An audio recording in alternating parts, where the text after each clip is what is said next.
public hearing on Senate Bill 203, and I call the sponsor, Senator Avard, who will give us a pink card after he's finished. Thank you, Madam Chair and committee members. For the record, I'm Senator Kevin Avard. I represent District 12, three wards in Nashua, Mason, Ringe, Hollis, Brookline, New Ipswich, and Greenville. All right, so we got the sound. How you doing? All right.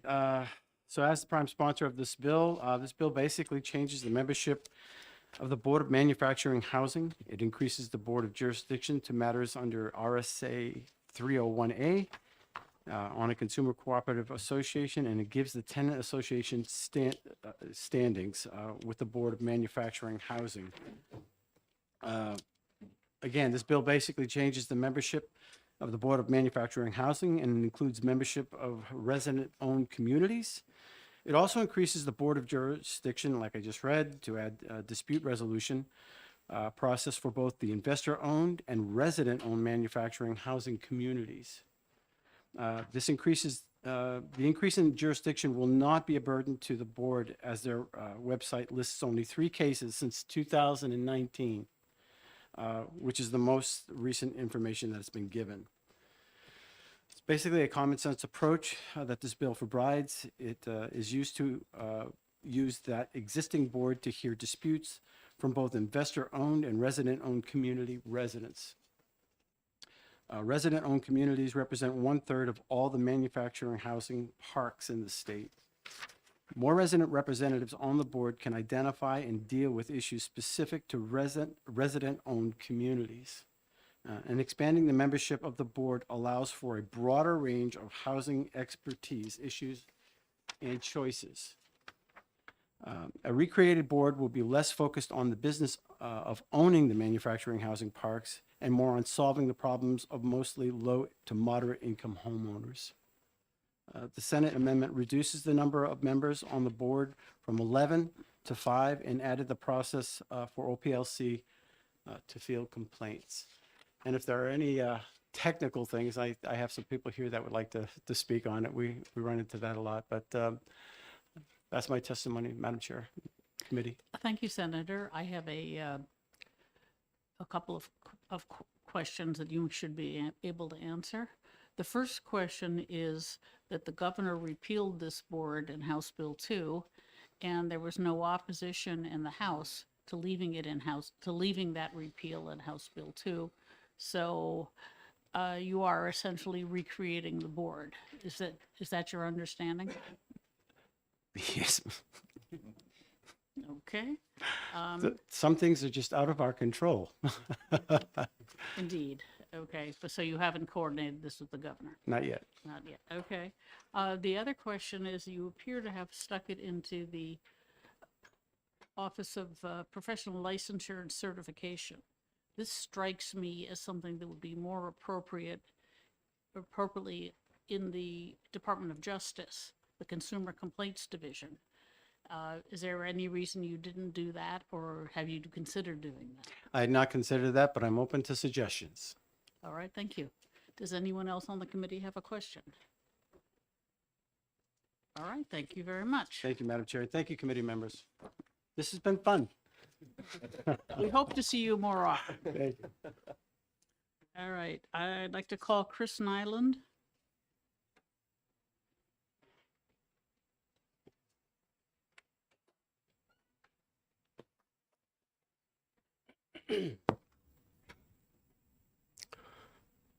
Good morning, Senators. My name's Chris Nyland. I live at 8 Spring Drive in Derry, New Hampshire, at a mobile home park called Centennial Estates. It's ROC's 100th mobile home park. I've been there for 9 years. Back in 2019, we all got a letter saying the entire board of directors was resigning, effective immediately. And they had given us a list of things that, we could try and take on our own. So I went on a campaign and tried to get 4 other neighbors together and put together an annual meeting. And I did so, and I was elected president. We had reached a quorum, and so On June 1st, 2019, I became elected the president of Centennial Estates. Over the next 58 days, I was sent sexually explicit messages, from teenage girls being raped to bedroom sex scenes with animals to gay bashing. And it just goes on and on. The treasurer had never paid taxes. She had owed over $9,000 on her home at the time.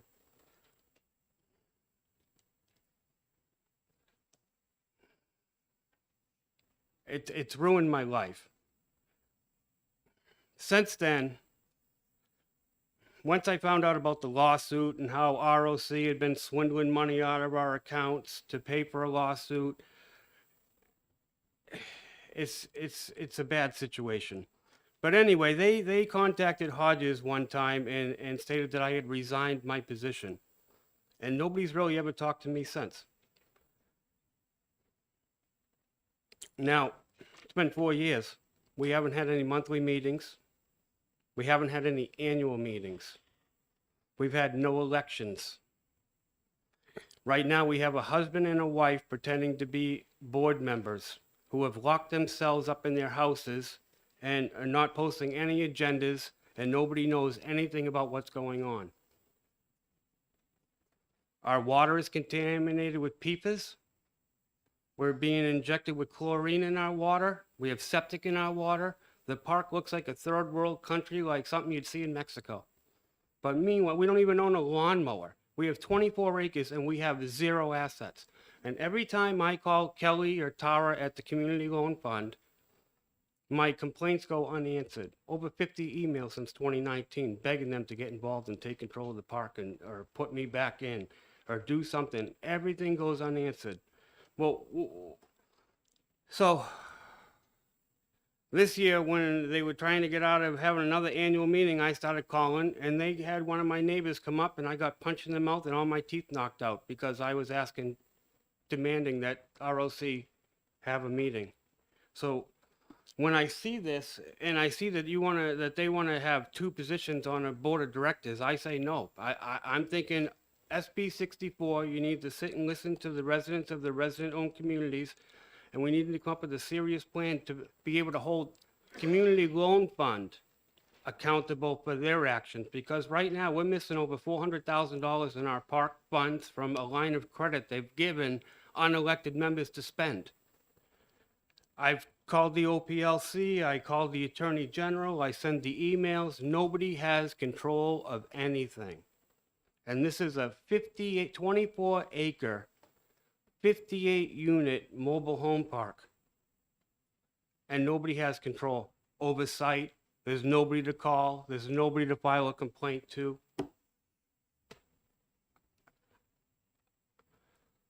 I vote no on this bill. Thank you. Thank you very much.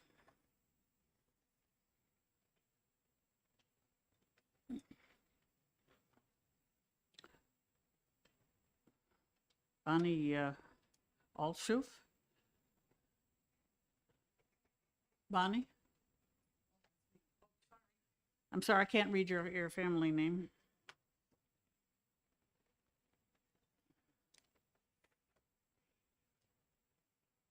Is it okay if I sit with her? Sure. Please introduce yourself, please. Oh, yes, my name is Bonnie Gaurys. Bonnie what? Gaurys, G-A-W-R-Y-S. Good morning, Madam Chairman. My name is Bonnie Gaurys, and I am a resident of Bearview Community Co-op in Allenstown, and I am here today to testify in opposition of SB 203. Bearview, as well as many other co-ops, are in dire need of a dispute resolution program, but this bill is not the answer. I have been working with many other resident-owned communities over the past 3 years to address the issues and have been fought by the New Hampshire Community Loan Fund every step of the way until now. Bearview became a co-op 3 years ago, and for those 3 years, our park has been led by 3 different sets of boards of directors, and now our park is in shambles. We have experienced board members not following our bylaws, not applying the rules consistently to everyone that is a resident in the park. This is not unique to our community, as the New Hampshire Community Loan Fund has testified in the past. SB 203 was filed by the New Hampshire Community Loan Fund in response to SB 64 that creates a study committee on resident-owned manufactured housing parks despite, disputes and oversight of resident-owned manufactured housing parks. The goal is to try to develop a dispute resolution program at no expense to the state and to determine if there are appropriate oversight of resident-owned communities. Excuse me. This is very dear to me, and I'm sorry. SB 203 guts the membership of the Board of Manufactured Housing and places the burden of resolving these conflicts on the state. It allows the New Hampshire Community Home Loan Fund, the lender, to nominate a resident to the board, removes the member of the New Hampshire Bar Association, and replaces it with a housing advocacy member, and it removes legislative participation on the board. This does not create a balanced board. These are not pro-resident changes. These are pro-New Hampshire Community Loan Fund changes. These changes will only result in protecting the New Hampshire Community Home Loan Fund and their attempts to smother residents' voices and complaints, which allows them to continue to lure residents into purchasing their parks, which directly benefits the loan fund. Please understand that not all residents in resident-owned communities wanted to purchase their parks. It does not take a majority of residents to vote to purchase a park. Isn't that odd? For example, in our park, we have 287 units, and only 68 people voted to purchase the park. I think if you had a larger base of support to purchase the park, we wouldn't have these problems.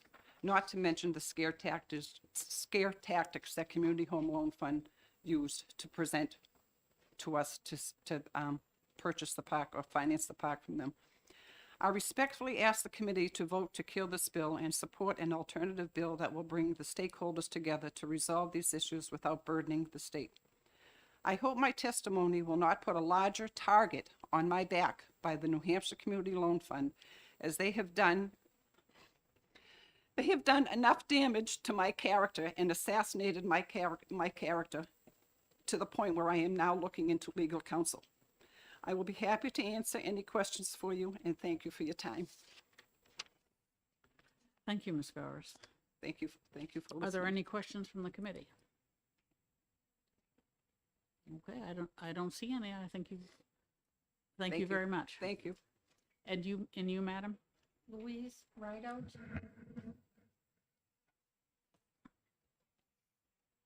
Okay, My name is Louise Rideout.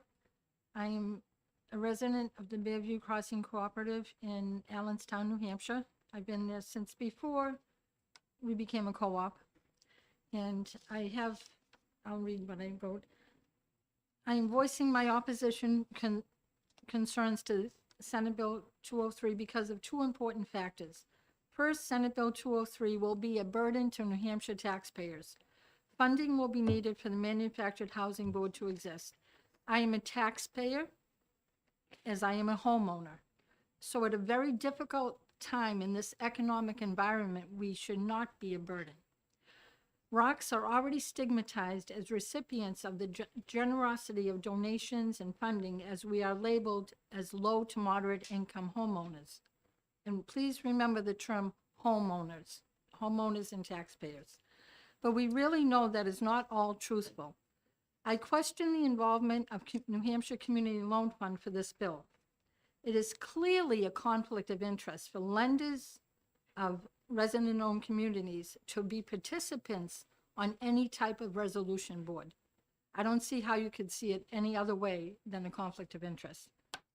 Because when we have issues with them, as I will explain to you what happened just this week to me, there's no resolution for us, and we're targeted. In my personal experience with New Hampshire Community Loan Fund, I realized that they might not be able to be unbiased. I have an email, which I will show you, that I sent to Chris Clasby regarding our forensic audit, because our co-op is currently, for a year and a half, been in a non-monetary default issued by Community Loan Fund. And right now, I'm afraid to say anything because I'm afraid that the powers that be with Community Loan Fund will turn around and raise our interest rate. So that is something they could do, and I don't want to be held responsible for it, so hopefully that is something they won't do. Now, I sent it to Chris Classby, and I also forwarded it to Steve Saltzman, who is the CEO, Tara Reardon, who is the vice president, and Kelly Cicerelli, who is our technical advisor. I received an unintended email from Steve Saltzman, which I brought with me. Sent it, and I have to show you this because I sent it to Chris. When I forwarded it, Steve Saltzman didn't realize he was sending back to me.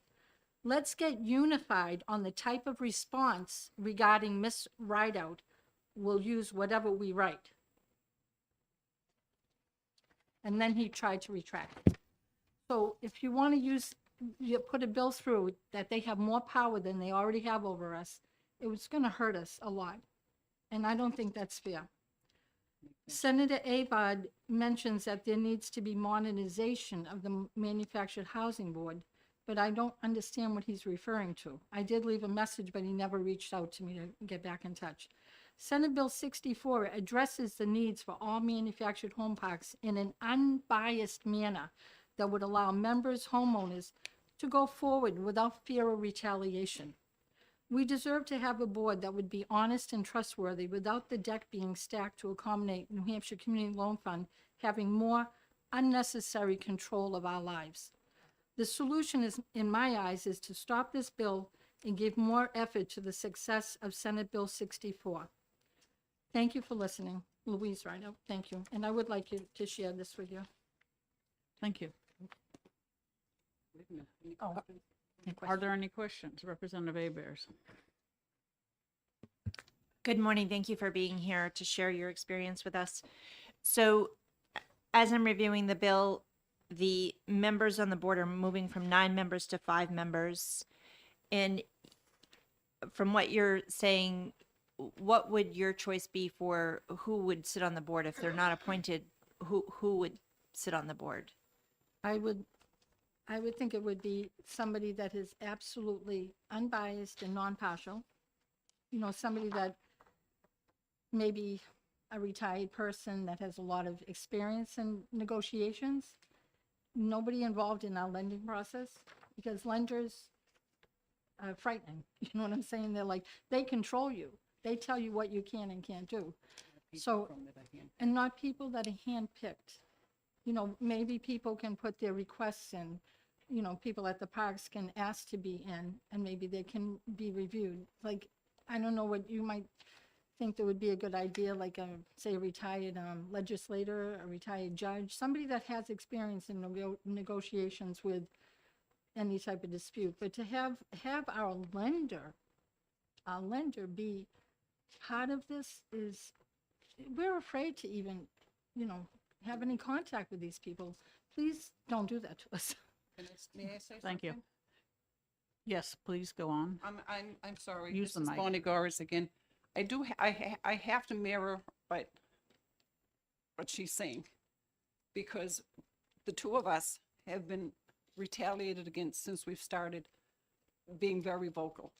In fact, last year, a member from the New Hampshire Community Home Loan Fund went to our board and told our board to contact the park's attorney to have Louise and I evicted from the park because we were too vocal. So having people that Community Home Loan Fund pick to sit on these boards, that's not going to help us at all. It's not. I mean, right now, I have about 100 parks in the state that call me with their problems because they are not getting any response and no help from Community Home Loan Fund. I myself have filed 6 complaints in the past 7 months, and I have not heard one word. We are having a forensic audit because our park is missing $500,000. And because New Hampshire Community Loan Fund was not doing their fiduciary duty that we were paying them for, am I correct? Every month. Consequently, we're missing $500,000. And nobody wanted to do anything about it until Louise and I finally contacted the, who do we call? The Attorney General for the charitable organization. And he has requested a forensic audit be done, which I don't think that we, being Bearview Community Co-op, should have to pay for, because it's not our fault our money's missing. The fault lies on Community Home Loan Fund, who didn't do their job. But again, people are too afraid to speak up. They are scared to death because of retaliation, especially when they see what's happened to Louise and I. I'm being honest, I'm fearful today. So am because I. I don't know what's coming down the pike at me. from I've them. had my car damaged at my home. It's scary. But like I said, I'm but to ready have to my move. character, no, that's not good. Because I'm vocal, because I'm trying to stick up for members in these co-ops. Just give us a good foundation for us. We all deserve it. Mhm. We pay taxes, we deserve it. We deserve unbiased help. These people need to be heard. We need to be heard. Thank you, Madam Chair. Thank you very much. Are there any Representative Gerhard? Thank you, Madam Chair. So the main concerns that you guys want fixed have to do with the financial aspects of just, so basically people coming in, giving bags of money to people, it disappears, and now you guys are on the hook for it. Is that the main thrust of what's going on? My point being is, why can't this be done at the local town level at some point? Or do the town, you know what I'm saying, the local entities Not The town is not involved. No, they don't get involved. for fraud, for, you know what I'm saying? I just, it has to go statewide. I'm totally ignorant. I have gone and called many agencies. I was a Yes. federal employee for 18 years. So I have called many places, and it's hard for people to want to even get involved because the power that Community Loan Fund has in this state. Dominates the whole. Yes. All right, thank They're you. not regulated by anybody. Okay. Are there any other questions? Representative Gould? Thank you, Madam Chair, and thank you for taking my question. You mentioned that a non-monetary default status. Can you explain that? When we are paying our loans. So, I'm sorry, we are paying our loans, but there are some aspects of our loan documents that require us to have certain things done properly, like having the boards be filled, 5 members of the boards, to be able to have the budgets done. All the paperwork has to be filed in a timely manner, and we have to have a good relationship with our management company. And our management company is owned by Steve Dupree, Foxfire Management. And I was personally told that he took on these co-ops as a favor to the vice president's Community Loan Fund's husband. So, you know, we have a lot to deal with. Thank you. Thank you for your answer. Other questions? Thank you very much for your testimony. Thank you. for listening. Have a Thank great you. day. Should I pass this over here or? Please, we would very much appreciate it. Tara Reardon?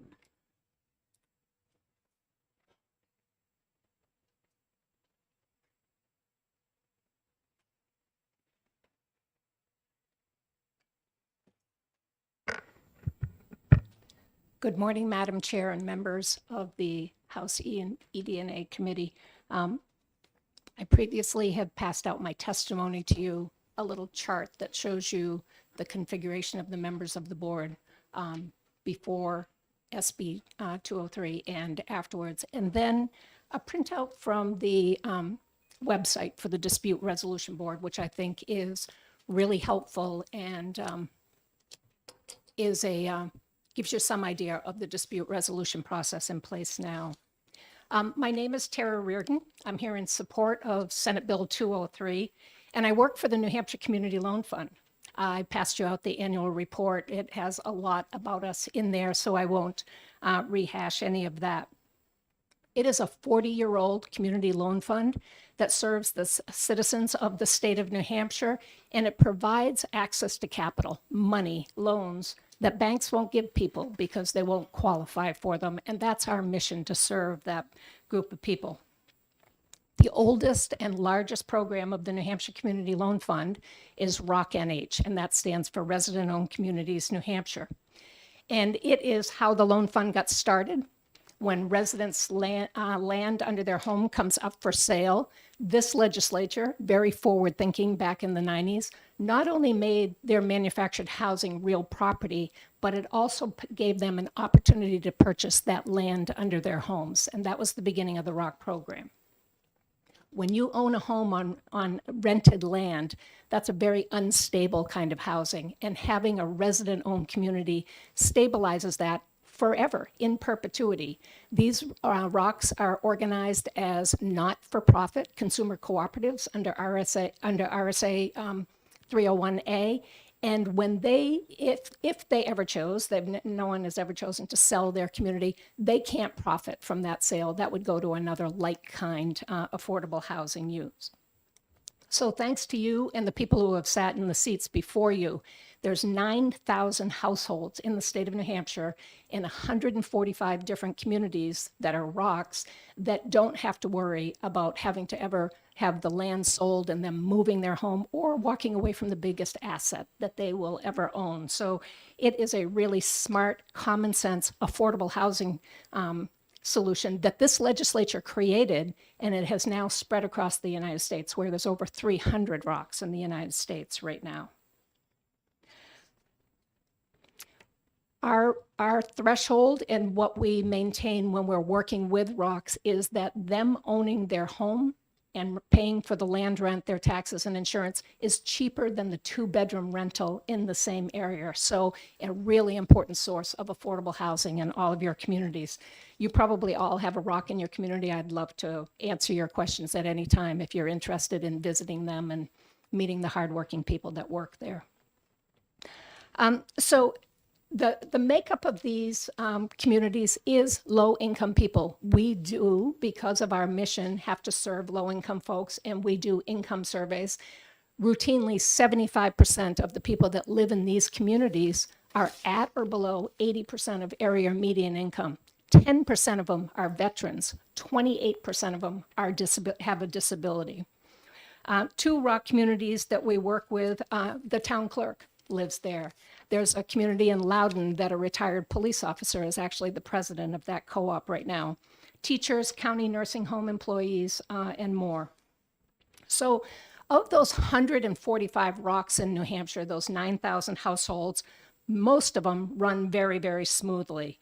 But there's people involved, and people don't always get along with each other. And prior boards don't necessarily think the next board is doing it the way they are. So disputes arise about fences, about parking, about dogs, about meeting notices, about their finances. And sometimes a board believes it has more power than it does, and somebody needs to resolve that dispute. The Manufactured Housing Board has existed since the 1990s, and in the early years, it heard between 12 and 20 cases a year, and those cases are almost evenly divided between folks in resident-owned communities and folks in investor-owned communities, which is an important point here. The study committee that has been alluded to before is about the oversight of rocks. This isn't just about rocks. In the Senate committee, a woman very passionately testified that routinely her water got turned off when she was getting ready for work or trying to go out. And she didn't dare say a thing to her landlord about that for fear of she would be retaliated against. So there's disputes in all kinds of these communities.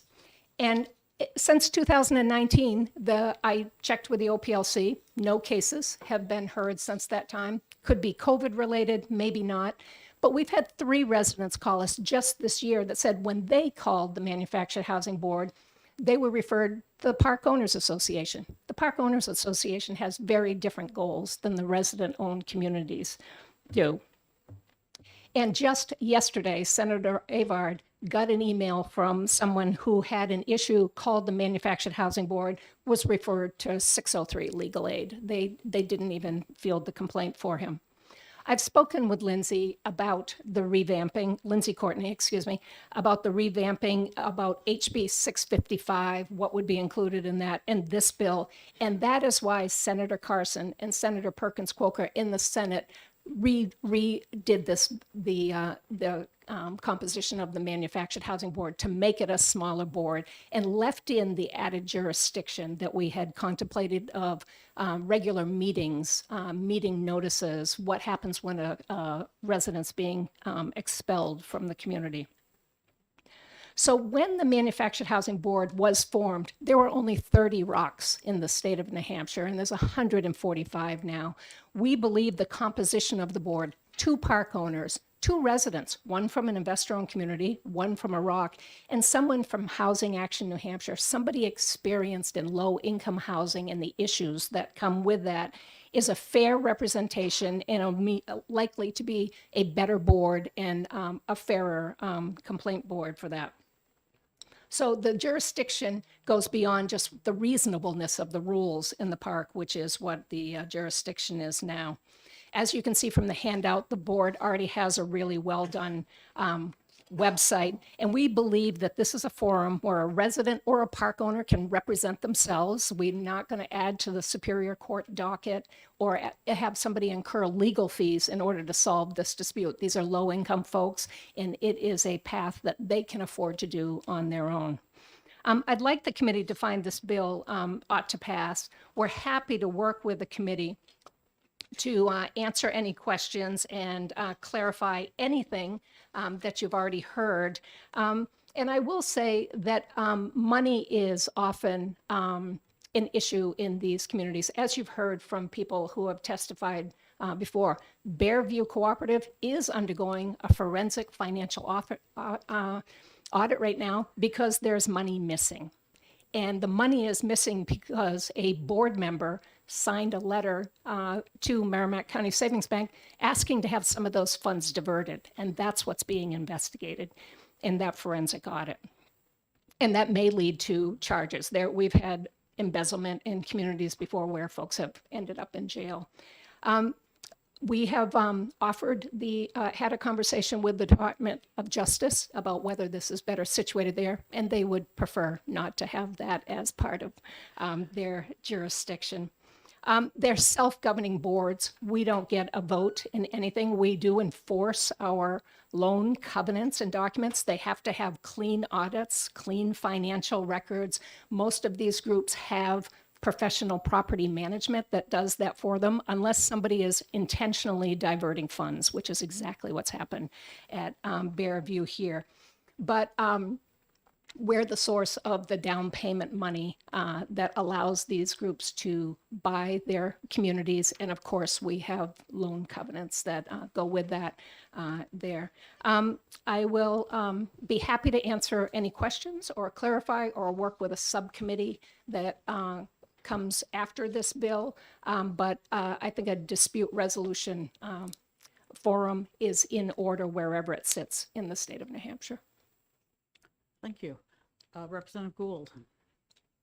Thank you, Madam Chair, and thank you for taking my question. Did you say that the homeowners are not allowed to recognize any profit from the investment in their property? Homeowners are always free to sell their homes on the open real estate market. Listed, they own their homes individually. The community is owned as a consumer cooperative, not in an individual's name, but in the case of Bearview Cooperative.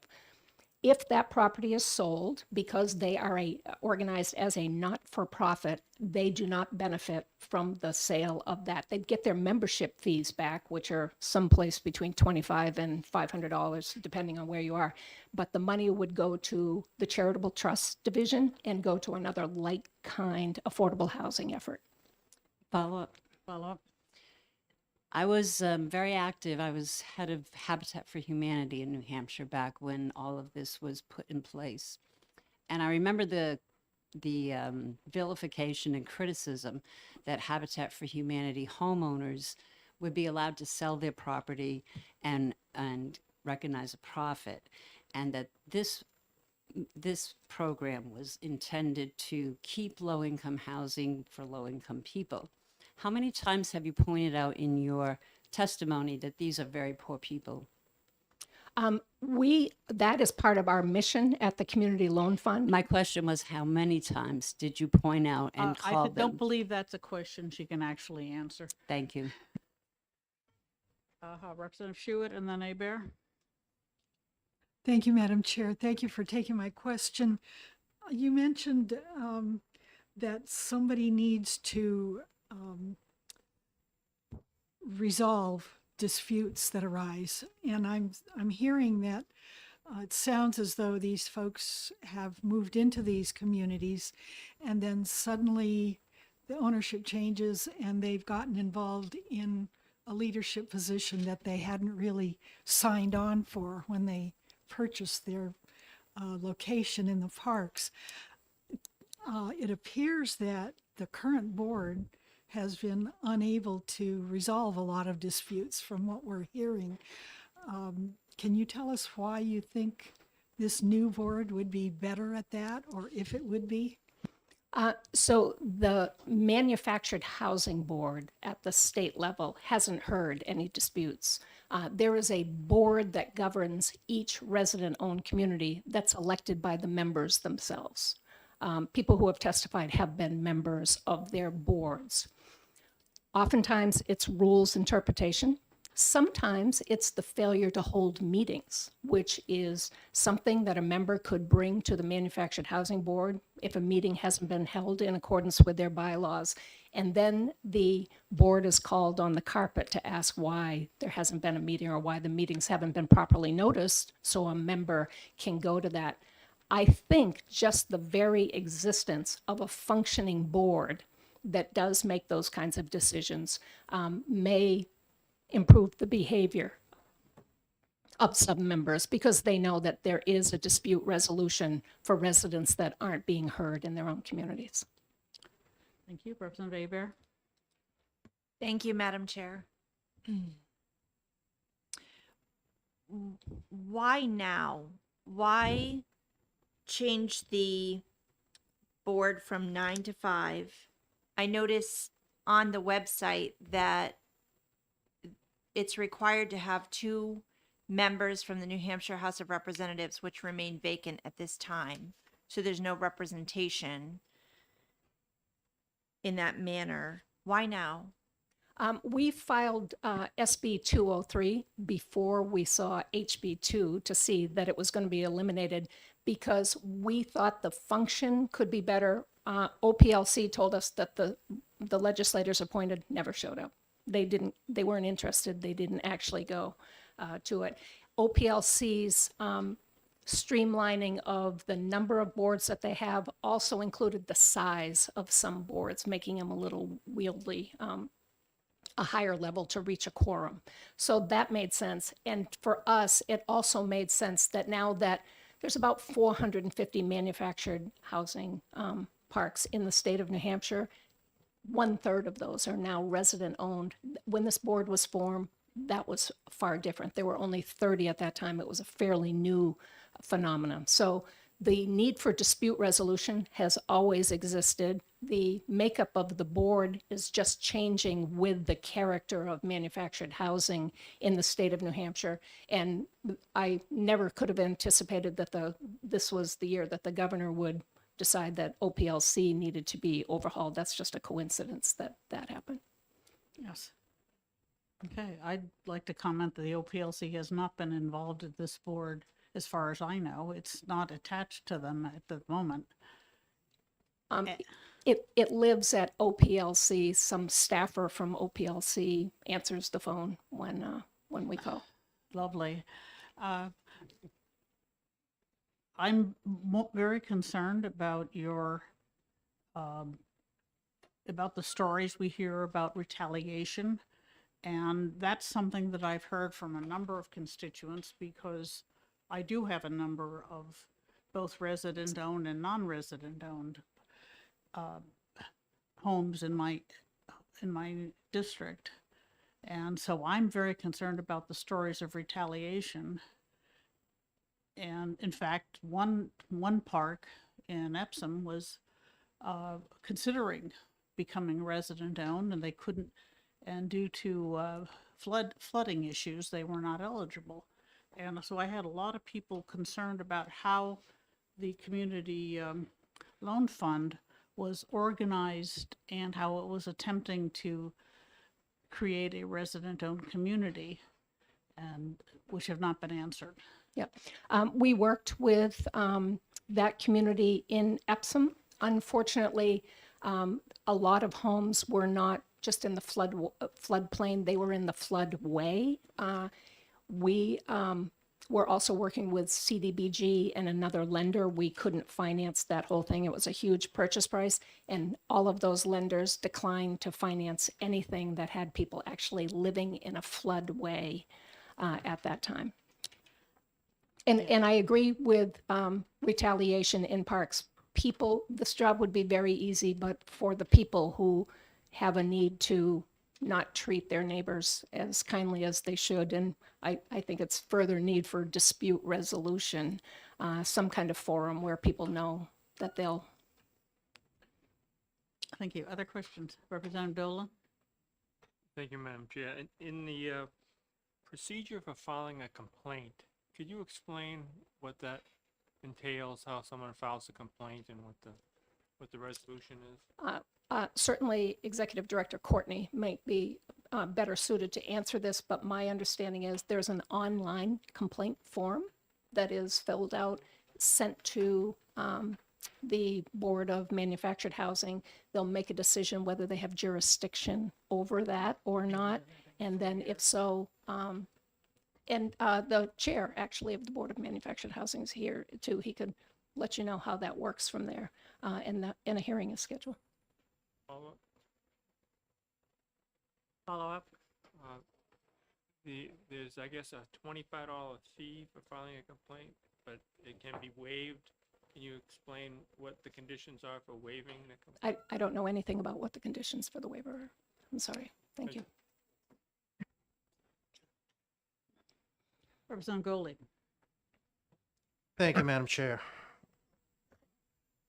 I saw Director Courtney leave, but I have a question maybe you can answer. How did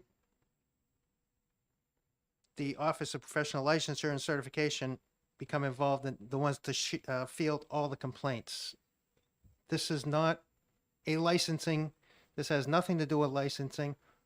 Who's going to pay for the costs? Because all the costs to run OPLC come from licensees. Why is this in here? We didn't change where the board sat, and it has been there as long as I've been familiar with the board. We are totally open to it sitting at the Department of Justice if that's a better forum for it. Yeah. Yes, thank you. You're correct about the funding, though. That's seems inappropriate. All right, any other questions? Representative O'Brien? Thank you, Madam Chair, and Ms. Reardon, good to see you again. Nice to see you. Thank you for taking my question. I'm very concerned.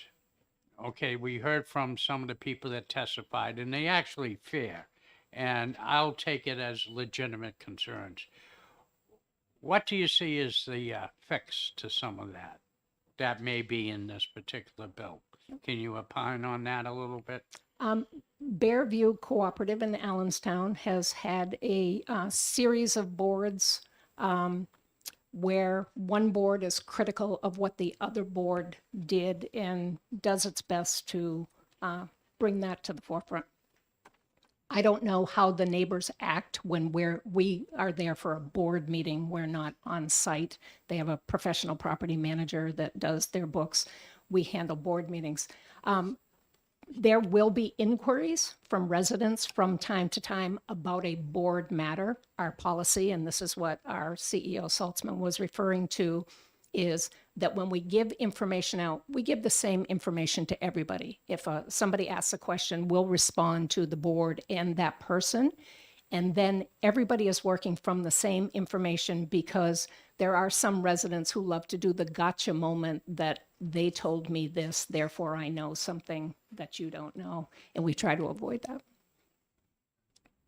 Thank you. Representative Bear? Thank you, Madam Chair. Just one last question.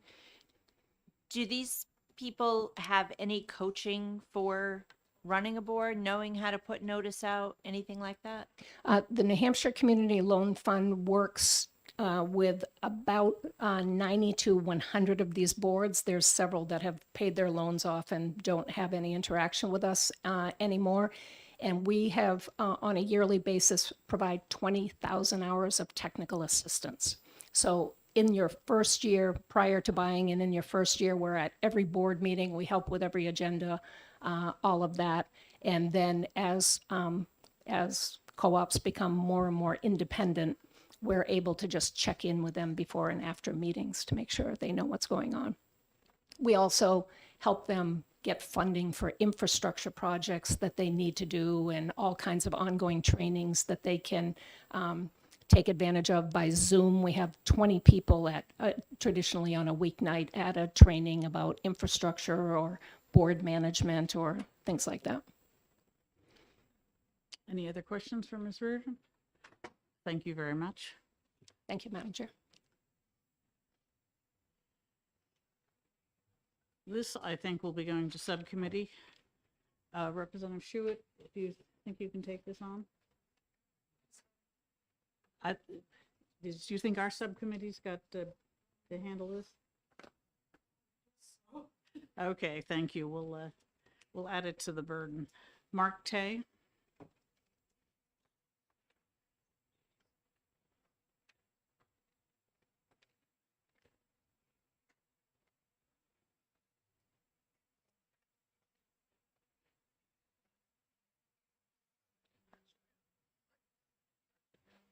Morning, Madam Chair, members.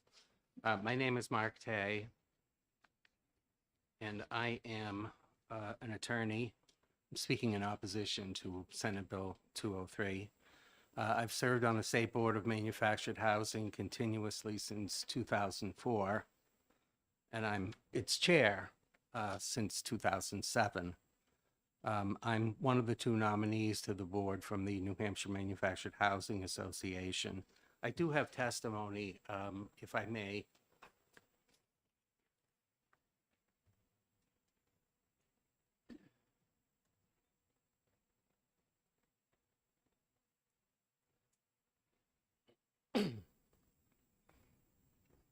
And now that I passed out my written testimony, part of it was geared towards the former Senate Bill 203, not the amendment. The former bill called for a membership of 11, increased from 9.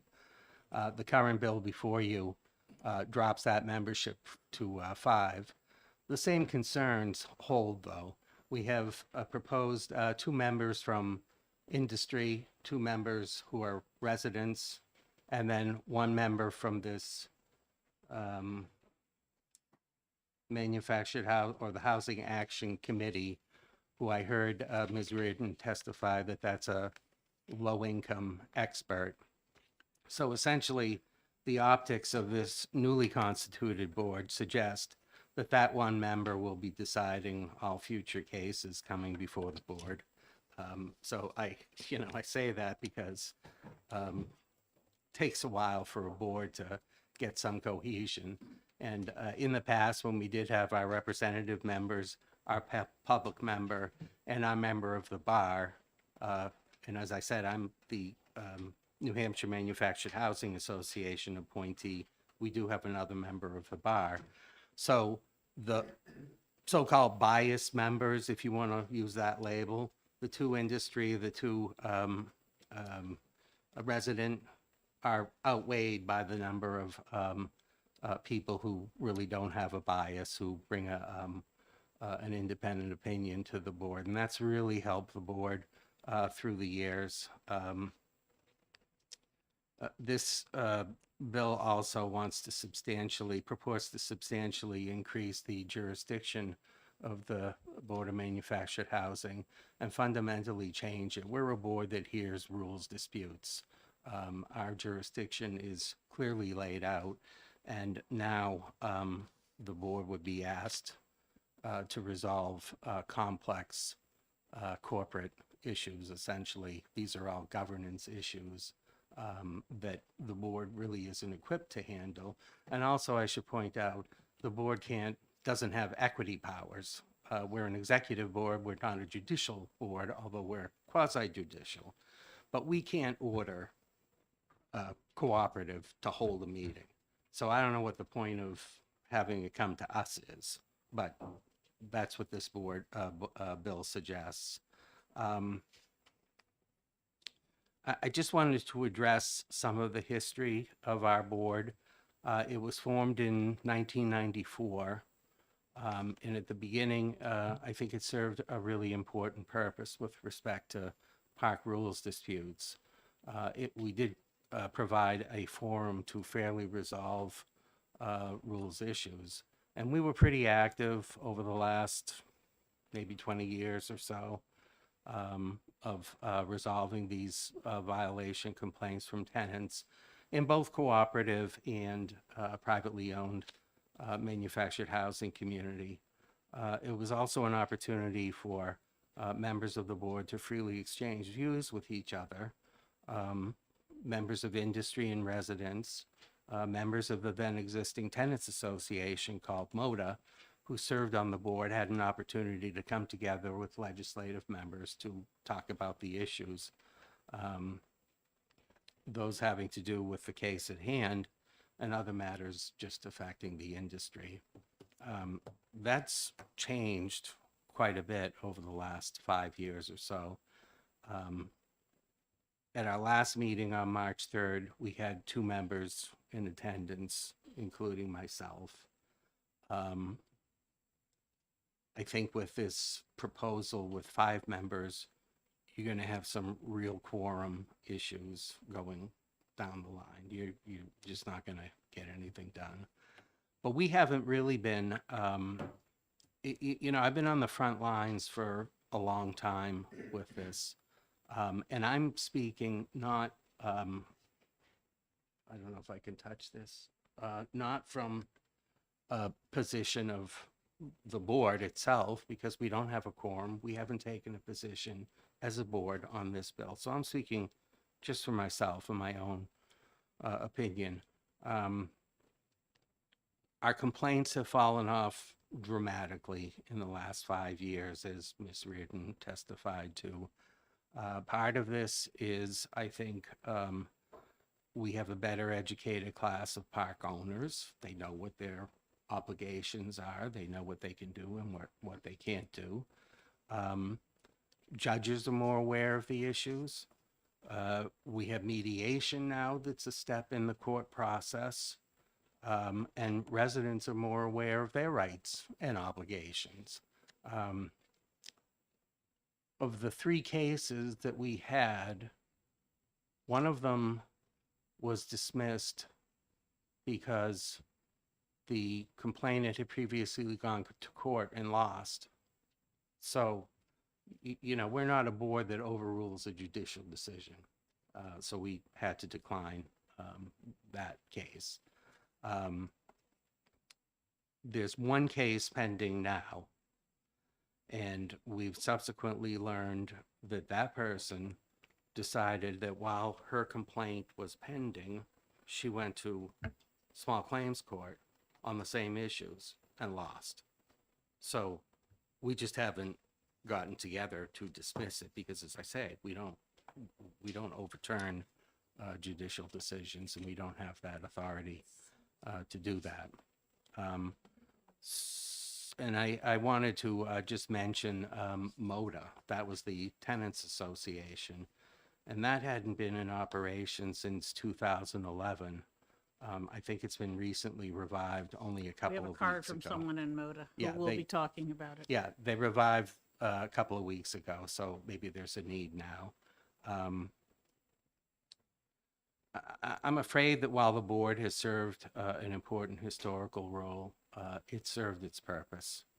The suggestion that it should be revived by packing it with a different membership or reducing to 5 the membership, I don't think that that's going to work. I think it's misdirected.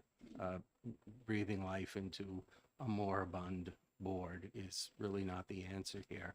I do suggest that the answer lies with the Community Loan Fund to solve the problems endemic in cooperatively owned parks, which is what this bill seeks to have the board do. But instead of putting this on the Board of Manufactured Housing and on state resources, I think it would be far more effective for the loan fund to set up and pay for a mediation program in these cooperatively owned communities, and arrange for that private meeting similar to what the New Hampshire Manufactured Housing Association does in the case of disputes over rent in privately owned communities. They're required by statute to advise residents that there is this mediation program available. I don't see why the loan fund can't do that. And I also believe I heard reference to Senate Bill 64, which is making its way through the system to study the issues that are that have arisen in cooperatively owned communities, and I think maybe there'll be some answers to come out of that. Thank you for your time. Okay, thank you. Representative Almy? Yes. Excuse me, Mr. Tay, but we do have one I'm question. sorry. Thank you, Person Madam Gould. Chair. And thank you for taking my question. It's me. I'm looking around. My Thank you. question is, we heard something about if you're a resident of a park and there's a movement to form one of these rocks, I guess you call them, that that a minority of the homeowners can make that decision for a majority. Can you speak to that? Do you know about that? There was some legislation that passed last year, and I have to refresh myself, but in the past, yes, it was the number of people attending a meeting, and that out of that number, a majority. And so that was where, you know, a very small majority of the residents would vote in favor, and then it would happen. I think there's Like been at some, town meeting. right. Who shows up has the power. Yeah. That's right. And I think that there's been some legislation. I don't know that it fully addresses the issues. Frankly, I'm not keeping up with that legislation, so I don't know. I'm just generally aware that there was legislation that changed That was very helpful. Thank you very much. You're welcome. Thank Okay. you. Thank you, Mr. Tay. Representative Almy, sorry about that. Sorry. I think Mr. Tay is the one that we brought in to talk about our condominium problems. About 10 years ago. Maybe. You had retired and you came back. No, No, that's, I that's never retired. the, sorry, on Susan Almy, on Representative City of Lebanon, and I wanted to clear up just a couple of things. I've had a number of things cleared up for me as I've been sitting here listening. If you were the Commerce Committee, you'd know quite a lot about this. I'm not sure why we got this bill, so I think it would be more appropriate in commerce, but yes, go on. But I know something about this issue, though I've been filling in a lot of recent blanks as I've been listening, because the condominiums and homeowner associations have the same problems of citizens with no help from outside except for the ones that are served by rocks, on being able, and the ones that have gone to the Manufactured Housing Board, on being able to figure out how to govern themselves and run small towns governments all by themselves without anybody to help. And I've been working on that for quite a while.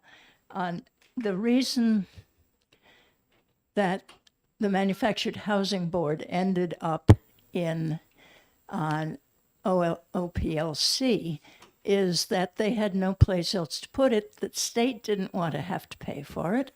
$25, even when the $25 was put in, doesn't pay for all the expenses of it.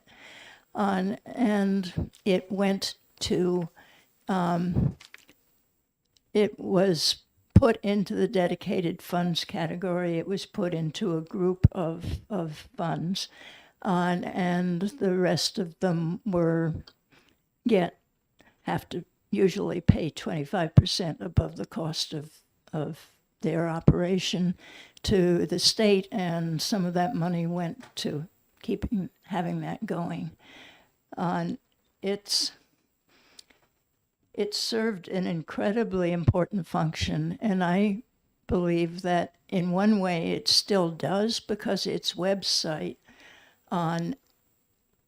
has a great deal of information on it for on members and boards that go to it, trying to find out, okay, this person is saying that I shouldn't be doing this or I should be doing that, and there are the results of the previous cases. And as it was explained to us when we started the condominium committee, the lawyer was on that board specifically to make sure that all the rulings of the board were put in language that would be acceptable to the courts. They were filed in the courts, and maybe Mr. Tay has a different interpretation of this than the one that we received 10 years ago. But it's filed in the courts. If after 6 months no one has appealed the verdict of the board, it gets put into the files of the Manufactured Housing Board, and it is available on the website for people to look at and say, oh gee, I guess they really do have that right, or they probably don't, and if I go to court to try to dispute it, I'm just wasting my money. So that's as we understood it at the time, 10 years ago, that was why they were starting to see less cases. Because, as he said, the judges understood better what these bodies are about and had a body of rulings behind them, which they will still have even if you get rid of the Manufactured Housing Board. Frankly, I've been trying, and the people that have come in and out of the legislature with me have been trying for some years to get a near copy of the Manufactured Housing Board set up for condominiums and homeowner associations, because they're still without this help. But it has been very valuable over the years, and I don't think it could have been that way without the lawyer who was the one who held the glue together, and the lawyer is being taken out of this one. So that's just all I wanted to say. Thank you. Thank you for the history. Any questions? Okay, very good. Kim Capen?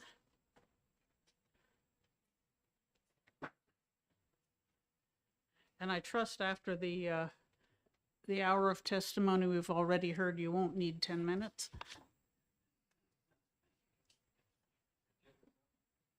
Well, this looked like a very simple bill when I first scheduled it. I was wrong. No, push the button. There you go. Now you're on. Red means go. Okay.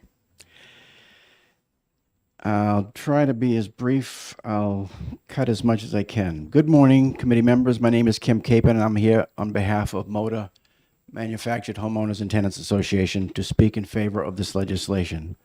I personally live in a manufactured home, and I do so because of its affordability. I also do a lot of volunteering in my community, as well as around the country, in support of resident-owned community residents and their boards. MOTA, Manufactured Home and Tenants Association, was started to support the homeowners as a place to get relief from unfair practices of park owners. A year or so before the onset of COVID, several of the board members vacated their positions, and its president has passed away. The association went silent until recently, when it was resurrected by several residents in Rocks who felt that too often homeowners are victimized with no known remedy to them existing. I presently serve as president, and we have a small board and group of volunteers to bring back to life the advocacy group and hopefully bring back hope for those in manufactured housing who aren't aware of where to turn. Offering guidance and support to residents is helpful, but when it becomes apparent that resident rights are being violated, then folks were referred to the Manufactured Housing Board to seek relief. The proposed changes to the appointed members and to the jurisdiction of the Manufactured Housing Board are necessary. In the interest of fairness to those who would be subject to those boards' authority, I feel that we need to talk about eliminating any doubt about this board's legitimacy based upon who might serve on it and those who will benefit by its existence. It cannot look to be self-serving. It needs balance and it needs experience. The proposed changes go a long way towards supporting those attributes. The plight of all manufactured homeowners is the same in many ways, regardless of ownership. ROCs face many of the same unfair practices that violate RSAs governing manufactured housing owners, be it the residents, boards, or investor owners. Having a separate government body regulating ROCs not only appears prejudiced, but is a layer of government that is unnecessary. The same RSAs that protect manufactured homeowners and investor-owned parks protect those in ROCs as well. There is an additional layer of laws that protect the rights and regulate the governance of ROCs that the Manufactured Housing Board could easily have oversight. With fair and equal representation of park investor owners, resident owners, I believe this would not only be considered an impartial board, but be not subject to criticism as being well self-serving. This board needs to only be fair, not only be fair, it needs checks and balances to ensure that it maintains fairness. Term limits will help with this as well. I contend that the claims of there being very few complaints as good cause for eliminating the board is very short-sighted. That thinking might assume that because of lack of complaints, no residents are being violated in roughly 500 parks in the state. A preserved self-serving board could be a good reason there are few, along with a lack of knowledge of its existence and ease of submitting a complaint for working residents is another. These are the issues we should be concerned with. I talked to many residents and resident leaders across the country as well as in New Hampshire, and there are legitimate concerns that MOTA is determined to address, and that starts with residents being aware that there is hope, that unfair practices and lack of a healthy environment can be addressed, and MOTA is hopeful that the Manufactured Housing Board is a place we can turn to support our efforts at resolving issues of fairness, environment, and affordability. The changes to the makeup of the members bring about balance that is needed, both perspectives being honesty and a balance in charge and discharging discipline fairly. Its jurisdiction expansion also prevents another layer of government that is unnecessary, as many times there can be a crossover of violations that can be dealt with in the same visit for the residents. There is good work to be done, and the support of this committee would be greatly appreciated. Thank you for your time, you're giving me this time to speak. I'll take your questions. Thank you very much. Are there questions? I don't see any. Thanks again. Is there anyone else who wishes to testify on Senate Bill 203? All right, seeing none, I will belatedly close the public hearing and move on to the hearing on Senate Bill 146. And I will introduce that because my senator is not here.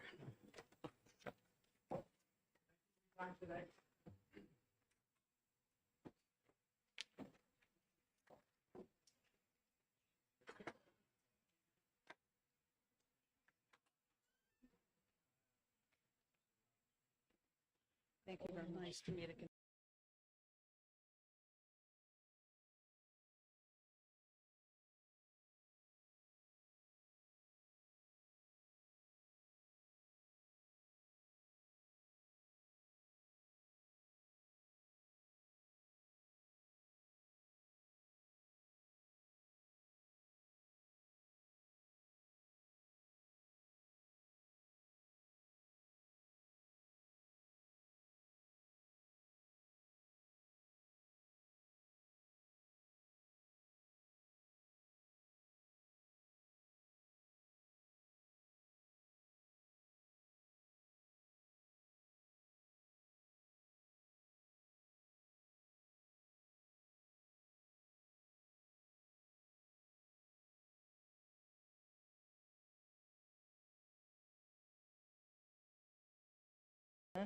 Proceed.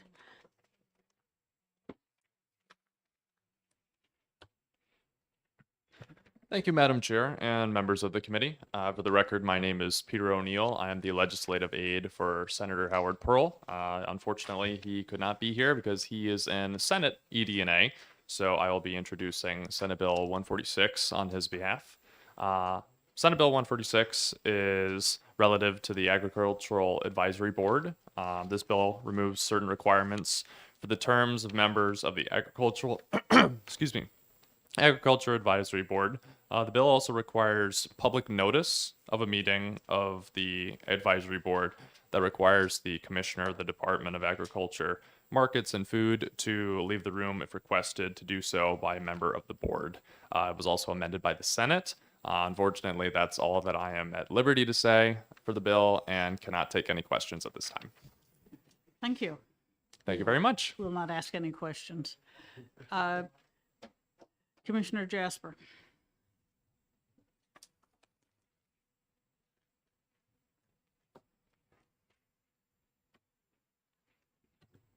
Good morning, Madam Chairman, members of the committee. I am John Jasper, Commissioner of the Department of Agriculture, Markets and Food, and I am in full support of Senate Bill 146, which was put in at my request. The basics, I think, have been covered. There is a lot of confusion over what the advisory board is supposed to do and what it does, which became very evident at my reconfirmation hearing.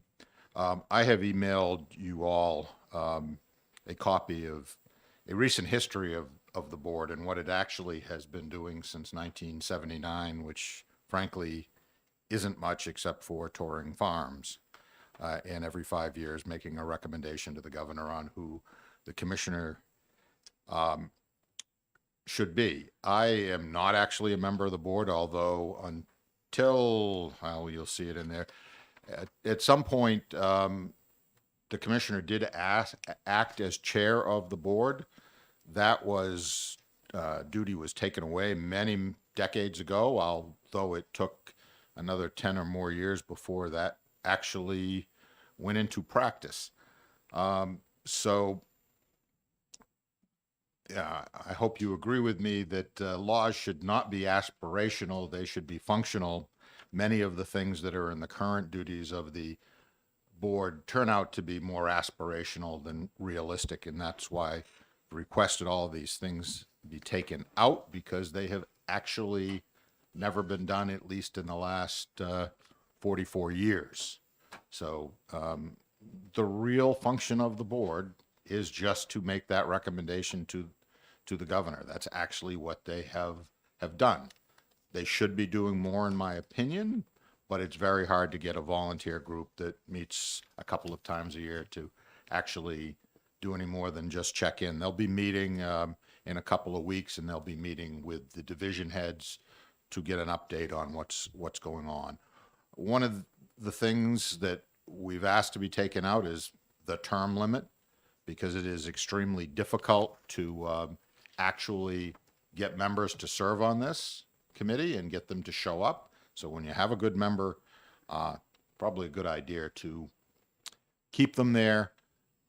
What has been happening, although it's the governor's responsibility to nominate to the council, it's really been the commissioner who has been suggesting that to the governor and then been moving forward there. Now, there are some of the members, we're not suggesting that the membership be changed. Some of those seats have been vacant for another number of while. There's supposed to be fuel dealers. That's not really something that I'm familiar with who to get. Some of the wholesalers. So those seats are vacant. But I have made it clear to the board that here on out, I am going to expect them to make recommendations to the governor. I find it to be a bit of a conflict of interest for the commissioner to actually be making recommendations to the governor for a board that is supposed to make recommendations to the commissioner. As it is currently, it's pretty much a hand-picked group by the Commissioner of Agriculture, and so your hand-picked members are, in fact, advising the commissioner. I don't like that model, and so that's going to return there, I hope. I want to make you aware of the fact that there is a conflict in House Bill 2 with Senate Bill 146. After the confirmation process, the governor put in House Bill 2 a requirement that the board go back to meeting 4 times a year. As you'll see in the email I sent you, the attachment, that never happened even when there was a requirement for them to meet 4 times a year. And so I don't know what anybody can do to make them meet 4 times a year. That's just not realistic. They hope to meet 3 times a year. That's their plan. 1 time in Concord, and then take their show out on the road, if you will, and meet in different counties. However, pages 47 and 48, there's a section that leaves in all of the aspirational goals and really conflicts with this. So will be asking that the Senate remove that section. I did ask that the House remove the whole section, and instead it got amended, and now we have these conflicting pieces of legislation. So I'll leave my remarks there, and I will be glad to answer any questions that I can. Representative O'Brien has a question. Thank you, Madam Chair. Yes, my question is on the term limits. I think in modern times, we got to address these issues. It is tough to get volunteers to come in and spend the required amount of time. But at the end, there's a sunset. It's the end of your term. And if a member is not adequate, he may not be reinstated. What is your fail-safe for an inadequate member currently if there's no sunset of a term limit? And I don't have the full statute in front of me, but I believe that it is 3 unexcused meetings in a row. Okay.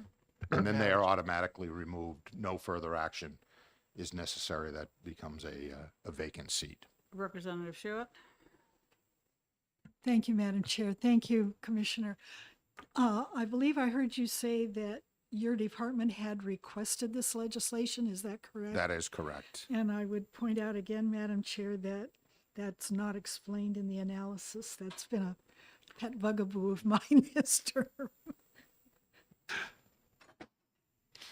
No problem. Representative Goldie, you had a question?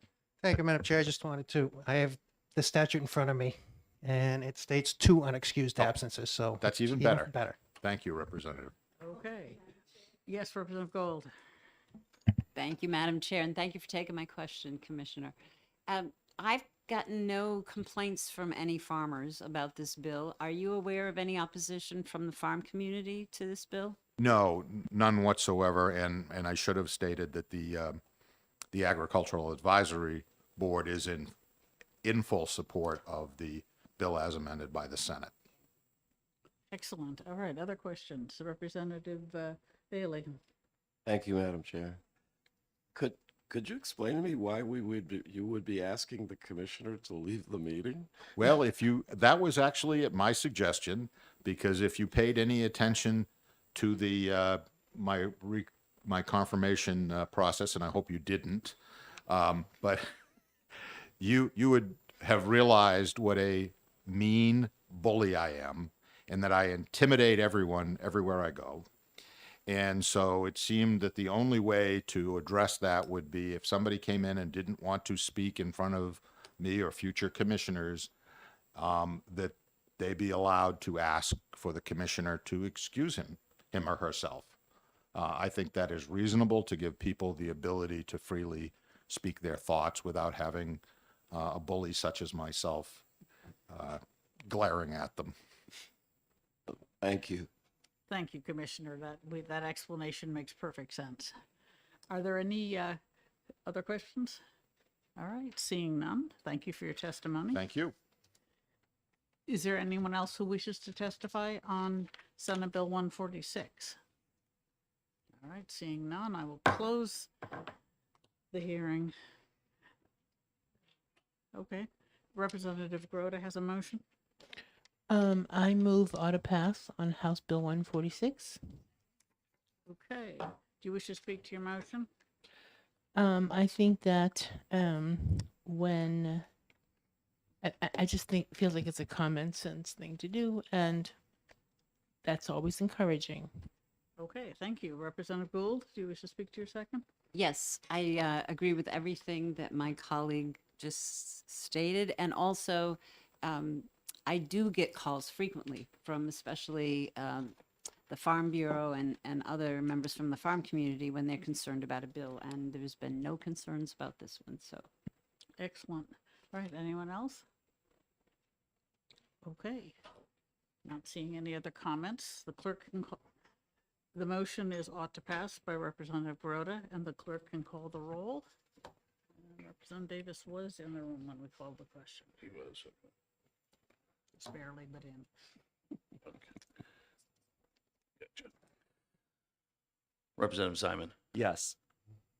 Representative Bailey. Yes. Representative Santonastasso. Yes. Representative True. Yes. Representative Dolan. Yes. Representative Abear. Yes. Representative Gerhard. Yes. Clerk votes yes. Representative Grota. Yes. Representative Goley. Yes. Representative Schuett. Yes. Representative O'Brien. Yes. Representative Davis. Yes, you were. Representative Fitzpatrick. Yes. Representative Gould. Yes. And the chair. Yes. And we should have 16 yea, 0 nay. So the motion passes 16-0. Any objections to consent?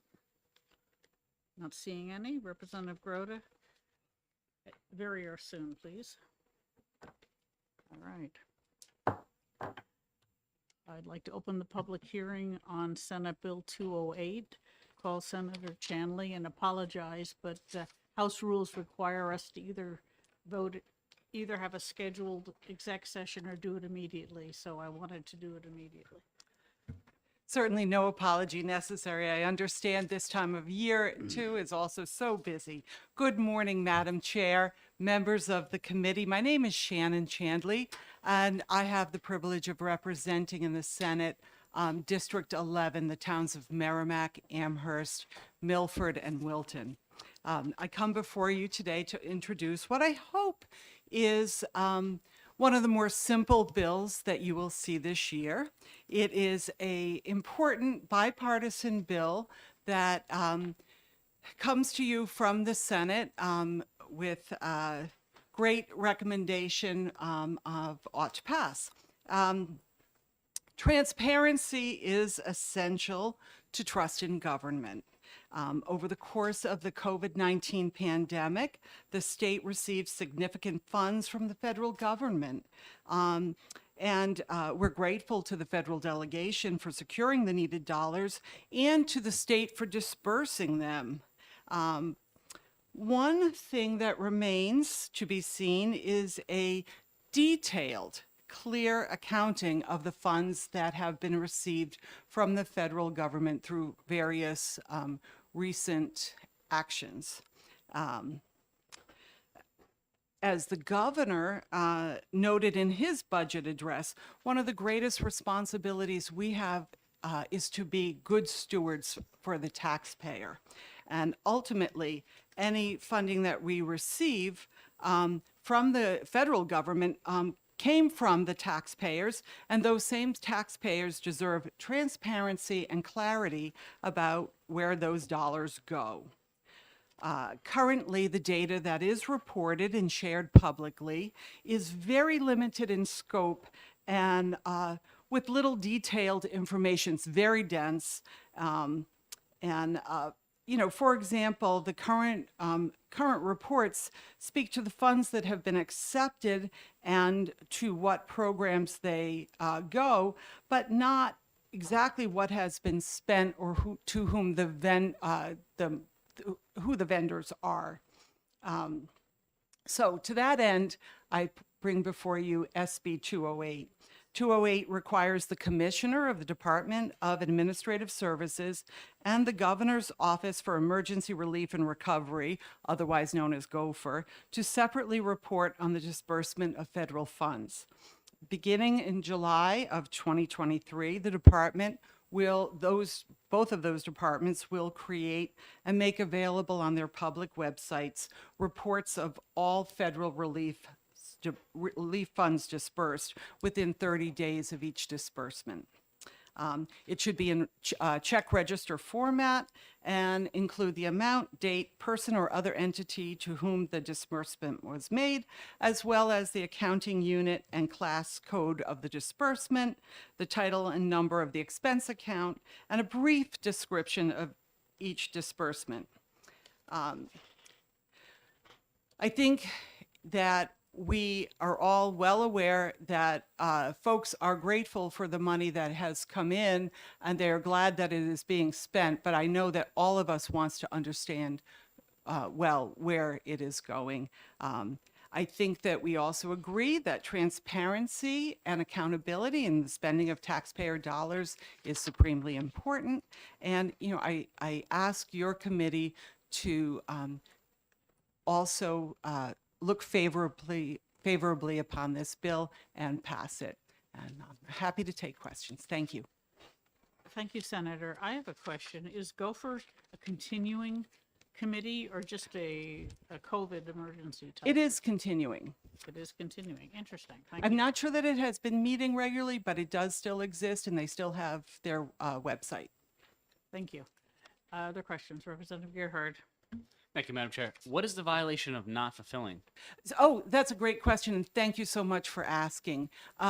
Because the bill itself refers to the right to know ombudsman, and I think that is, so what we're trying to do here is really make this public, make it well known, and for people to also, the fact that we have this ombudsman now is really important, and I think putting that in the bill here allows people to know that if they have a grievance, they go to the ombudsman, and the ombudsman should work to resolve that complaint.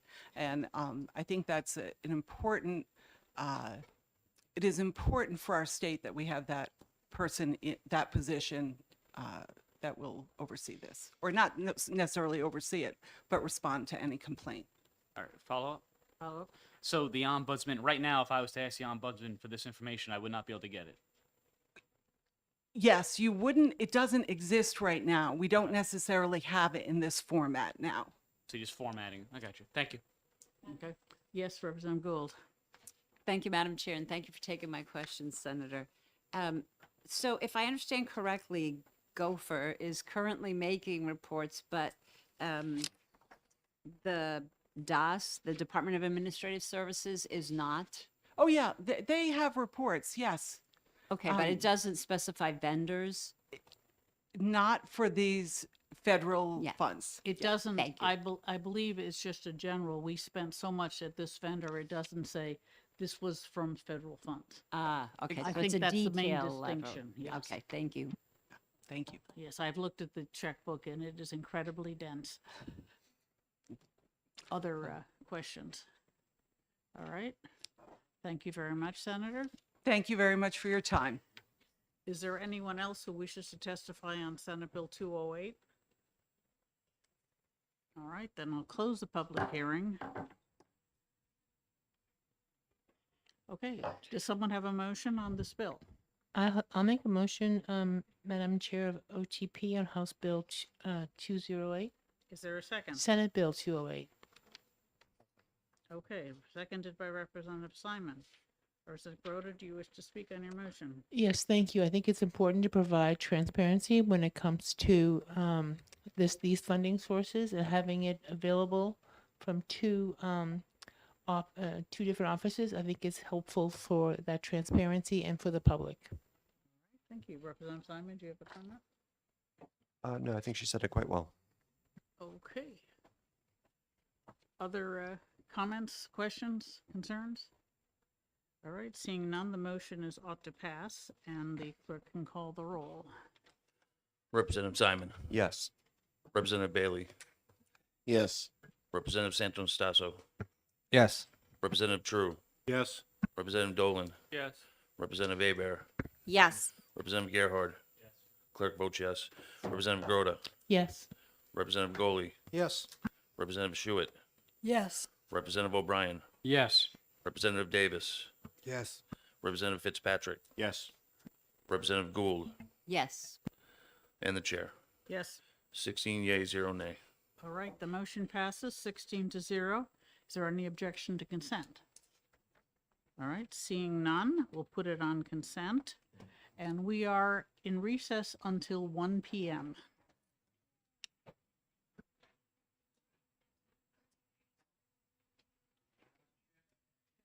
If I may, I don't know if I'm gonna be able to make Senate Bill 107, which is scheduled for 1:38.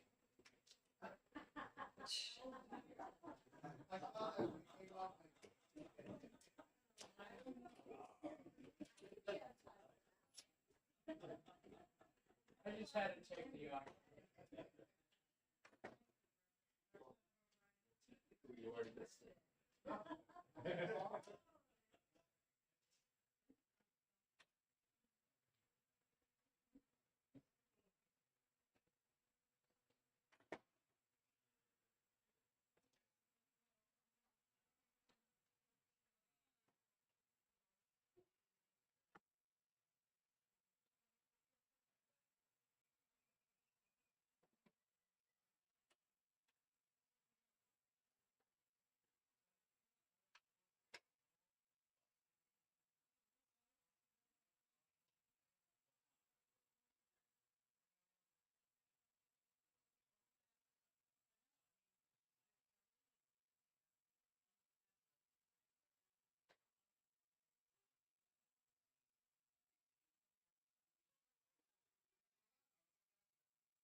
I don't know what the benefit would be. You gotta give me a good benefit.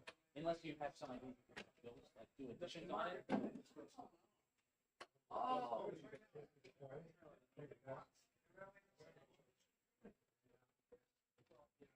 So many people.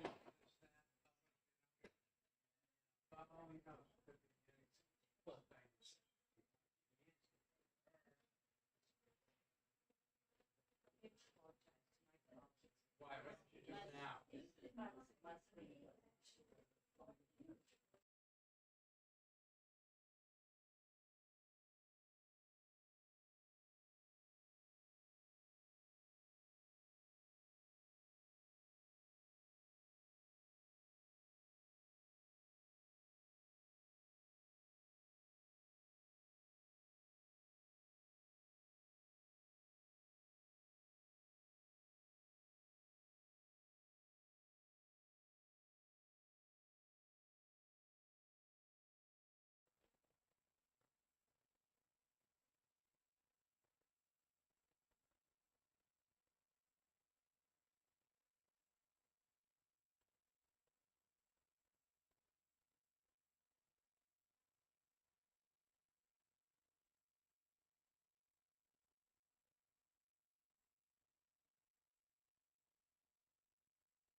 It's 1 o'clock, and I would like to open the public hearing on SB 49 and welcome Senator Lang. Welcome, Senator Lang.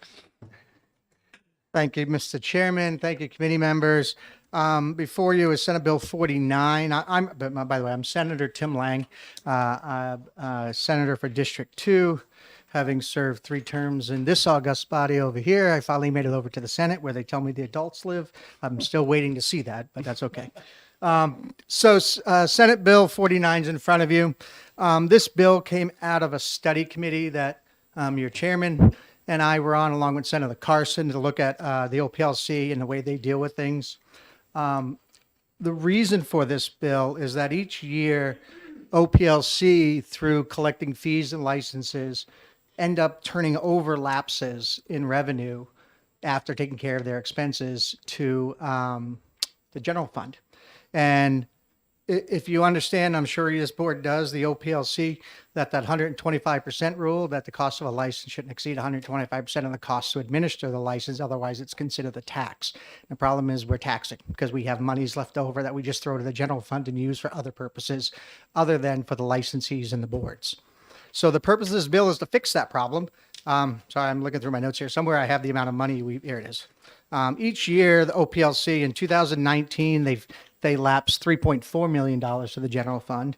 And again, that's from fees and license costs that they've collected from people working in their industries, and then it wasn't used for those people.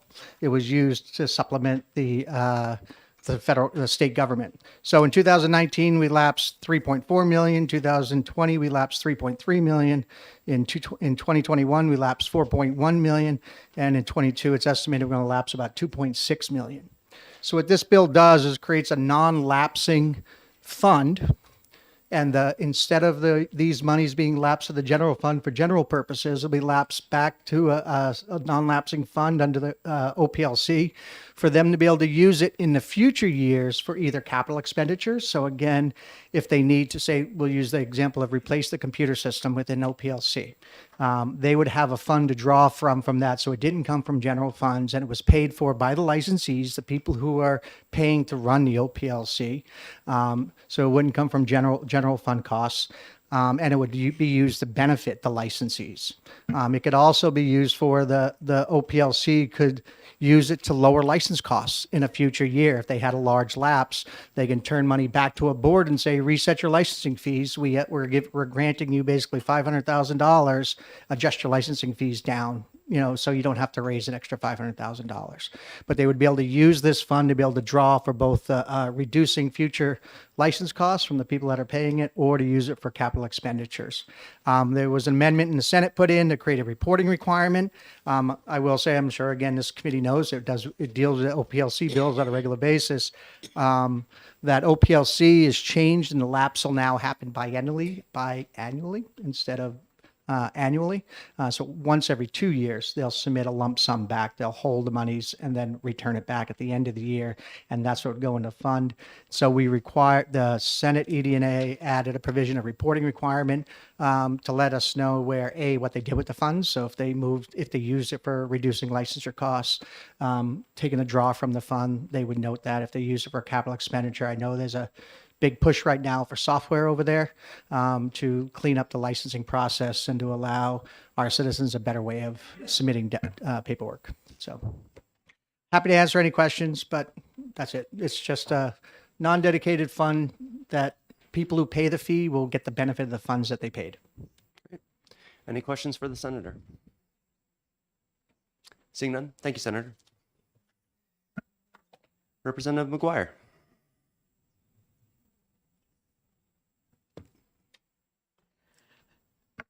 Good afternoon, Mr. Chair, members of the committee. I'm Carol McGuire from Merrimack 27, and I'm co-sponsor of this bill, which Senator Lang explained.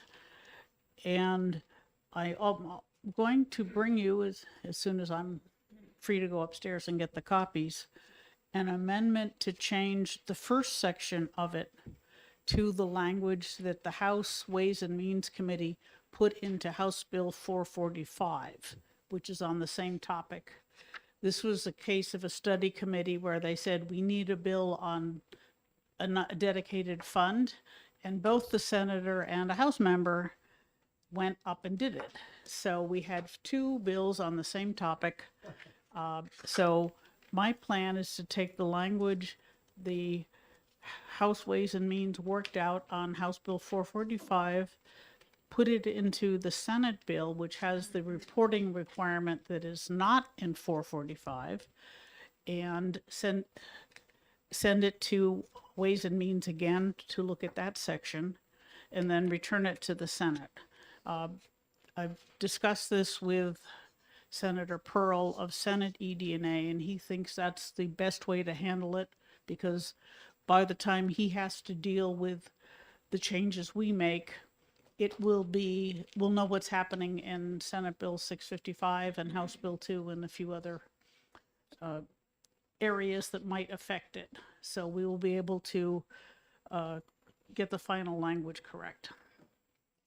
So that's my plan. I think one reason that I'm in strong support of this is that the license fees are fees, and therefore they should be used only to provide benefits to the people who pay the fees.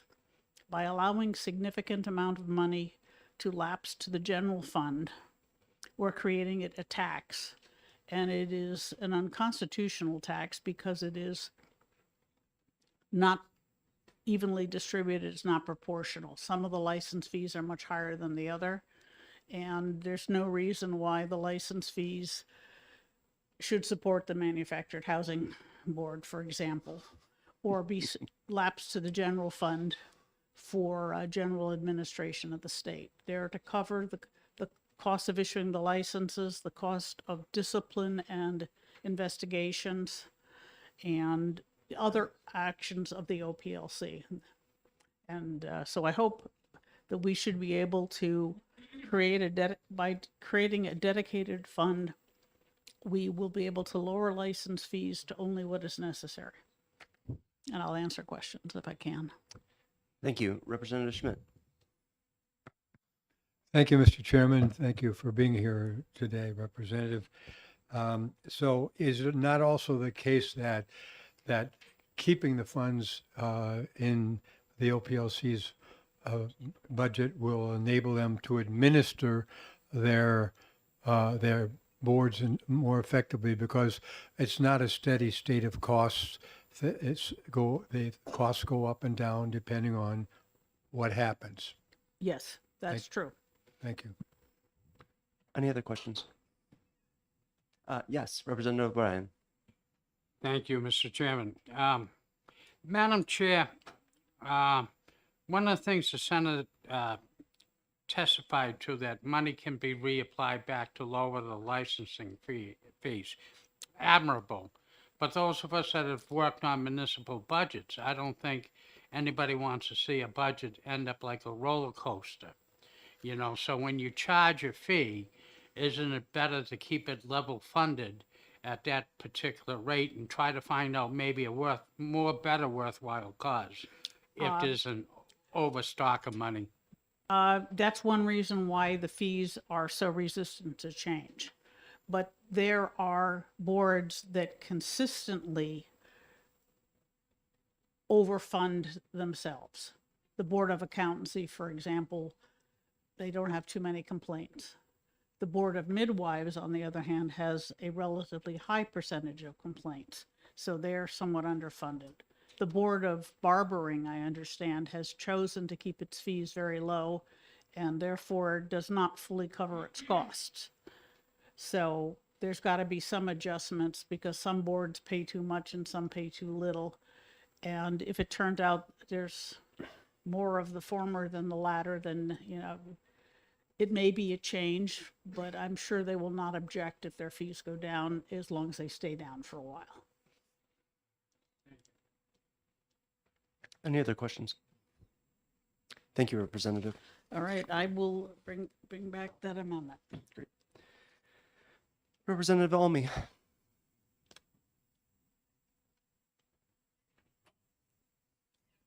Thank you. Representative Elmy, City of Lebanon. This bill, the chairwoman just told me that a little while ago that it is an early bill, which means it comes back to us again afterwards unless you kill it.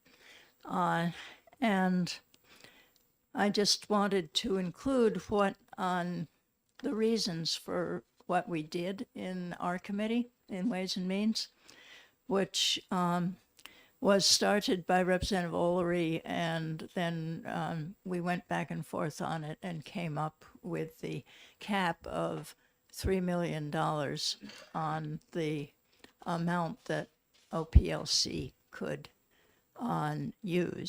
could keep at the end of the biennium. What they told us was that the capital expenses would include the software and possibly saving up for a new building.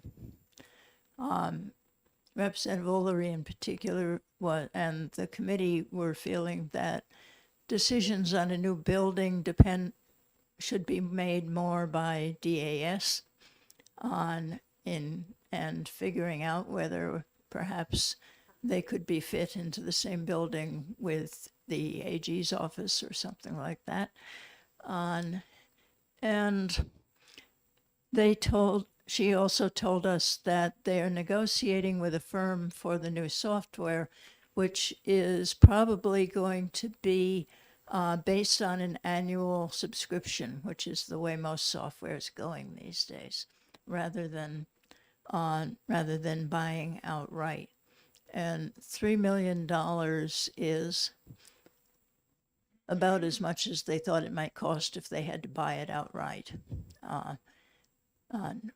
during a biennium, during the beginning of a biennium, actually, because they would have more money later in the biennium that they would have saved up unless they get the fees down. I do know several people that in realtors and other professions that feel like their fees are too high and would be quite willing to see them go down a bit again.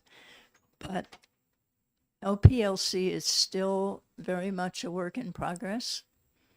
It's been making progress, which is a lot better than where we were a few years ago.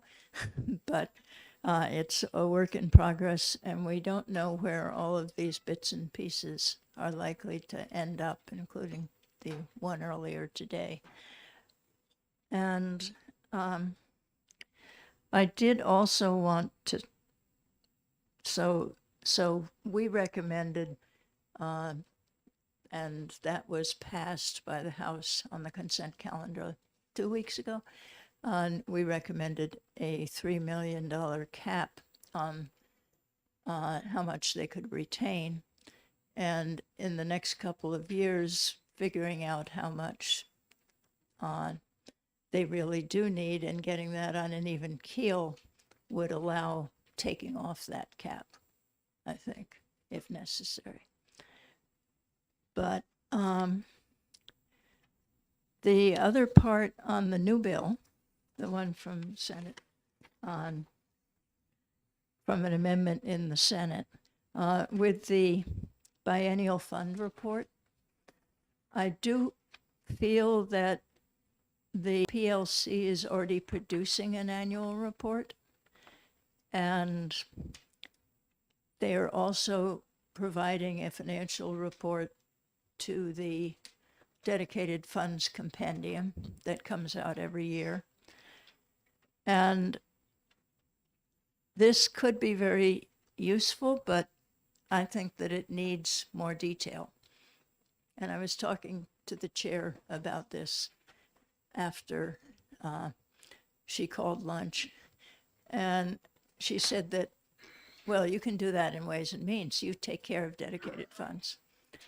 And I guess we could, but if you have any good ideas about what kinds of things we would want in such a report that would not be duplicative of the two that already exist, I think that would be helpful. Or maybe decide that they are going to be duplicative and we don't need this. But Thank you. Thank you, Representative. Questions? Representative Schmidt? Thank you, Mr. Chairman. Representative, is it, I realize you're not on the Finance Committee, but the OPLC budget would still be under the governor's purview with regard to the budget. It would not be their money to do with as they see fit over and above their operating costs. Isn't that correct? It would, their oversight would be Yeah. budgetary, We were- controlled by the House. Yes, we actually were unsure when we discussed this in committee as to whether they would be required to go through the building and public works sections. Anyway. Okay, thank you. Any other questions from the committee? Thank you, Representative. Thank you. Executive Director Courtney?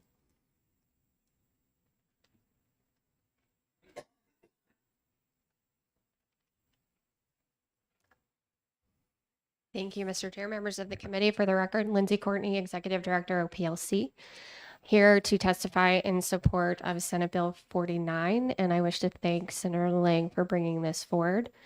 As mentioned, this is very similar to another bill this committee heard that was sponsored by Representative Ullery, so I don't want to repeat all of the comments that you heard earlier today, as well as in my testimony before you for that bill.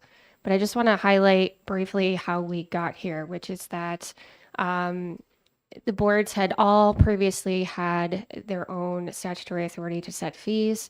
About half of those fees were actually statutory, which created kind of an issue in terms of inconsistent revenue. Some boards, because of their statutory fees, were bringing in way more revenue than when compared with their expenditures. Some other boards were not bringing in enough. At some point in 2015, OPLC was granted statutory authority to set fees, but because of statutory conflicts, we have not been able to make any changes.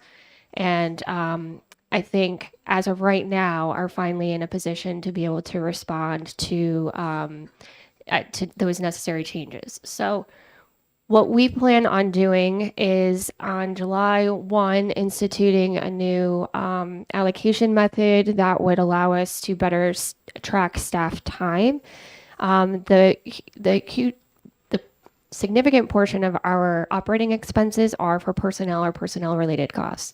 So we do plan to do that for a certain period of time in order to capture really OPLC's full expenditures and the allocation to different boards. We would need to wait a full biennium, but we believe that some modifications might need to be made earlier than waiting a full biennium. So we will likely make adjustments sometime in the fall or propose adjustments based on our review with that data.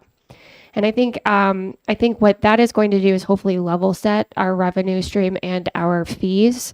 As Representative McGuire mentioned, some boards are paying significantly more than they should, and it's an unconstitutional tax, and some boards are not covering their expenses at all, and then they need to do that. So we do plan on making those changes in the future.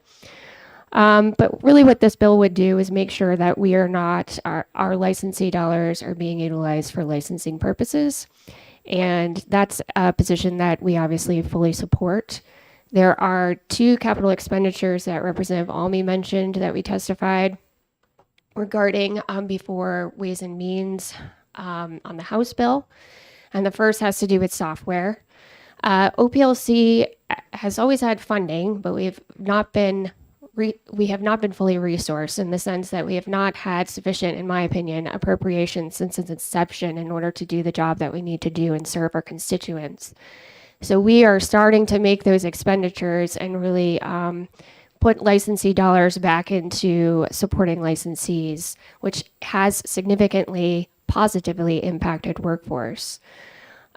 So there are two capital expenditures that we would likely need to have money in the bank for, so to speak. And the first is software improvements, because as we are encountering workforce challenges throughout the state, the OPLC is also encountering those problems. And so we'd like to leverage technology and maybe reduce our reliance on a sizable personnel as we move forward. And then the second, which I wasn't prepared to address today, but I will briefly mention, is for purposes of a building. Many of you may recall, but we were forced to relocate from Philbrook, which was a state-owned building. We paid approximately $200,000 a year for that lease to DAS. And we were forced to lease a space in about a period of 30 days. And we are now paying about $800,000 a year. And that's a significant sum of money that our licensees are now forced to pay. And we would love to go into a state-owned space, but my concern, if there were such a space, is that because we are self-funded, when things are going well in the state, we would go into a state-owned space, and then when other general funded agencies need our space, we would be kicked back out again. And I have to say that the transition from Philbrook to Seven Eagle Square, although I love the space, it really impacted agency operations. And we'd like to not have to do that. We're not at a point to be able to make any suggestions or asks of the legislature, but there are other state agencies, including the Lottery Commission, that have taken a different approach, and we are exploring that. But that's kind of in the future. So in any event, happy to answer any questions. We think this is a reasonable approach and are happy to comply with any sort of reporting obligations the legislature would like us to do. And we'll get the funding squared away in the next couple of years. Thank you. Yes, Representative Goley. Thank you, Mr. Chair. Thank you for taking my question. First, I'll say I'm shocked to hear how much we're paying a year for a building, because sitting on the study committee this summer, when the discussion was about the leasing of the space, a lot of the trades folks looked at me and said, for that price, they could have built one hell of a building. Yeah, that's our opinion too, but not in 30 days. So we don't want to be paying that much for space, which is why we're trying to be proactive at looking at what other state agencies have done. The Lottery Commission was able to seek statutory authority, and they were able to purchase a building for $3 million. That was a different market a few years ago, but I think that the state could make an investment, and we could, eliminate that that line item and represent a cost savings. My concern with that is, without the statutory authority to allow OPLC or the boards or however we do it to be able to purchase a building, it would have to be under DAS. And then as soon as another state agency that's general funded actually needs the space because they're general funded, we would be forced to relocate again.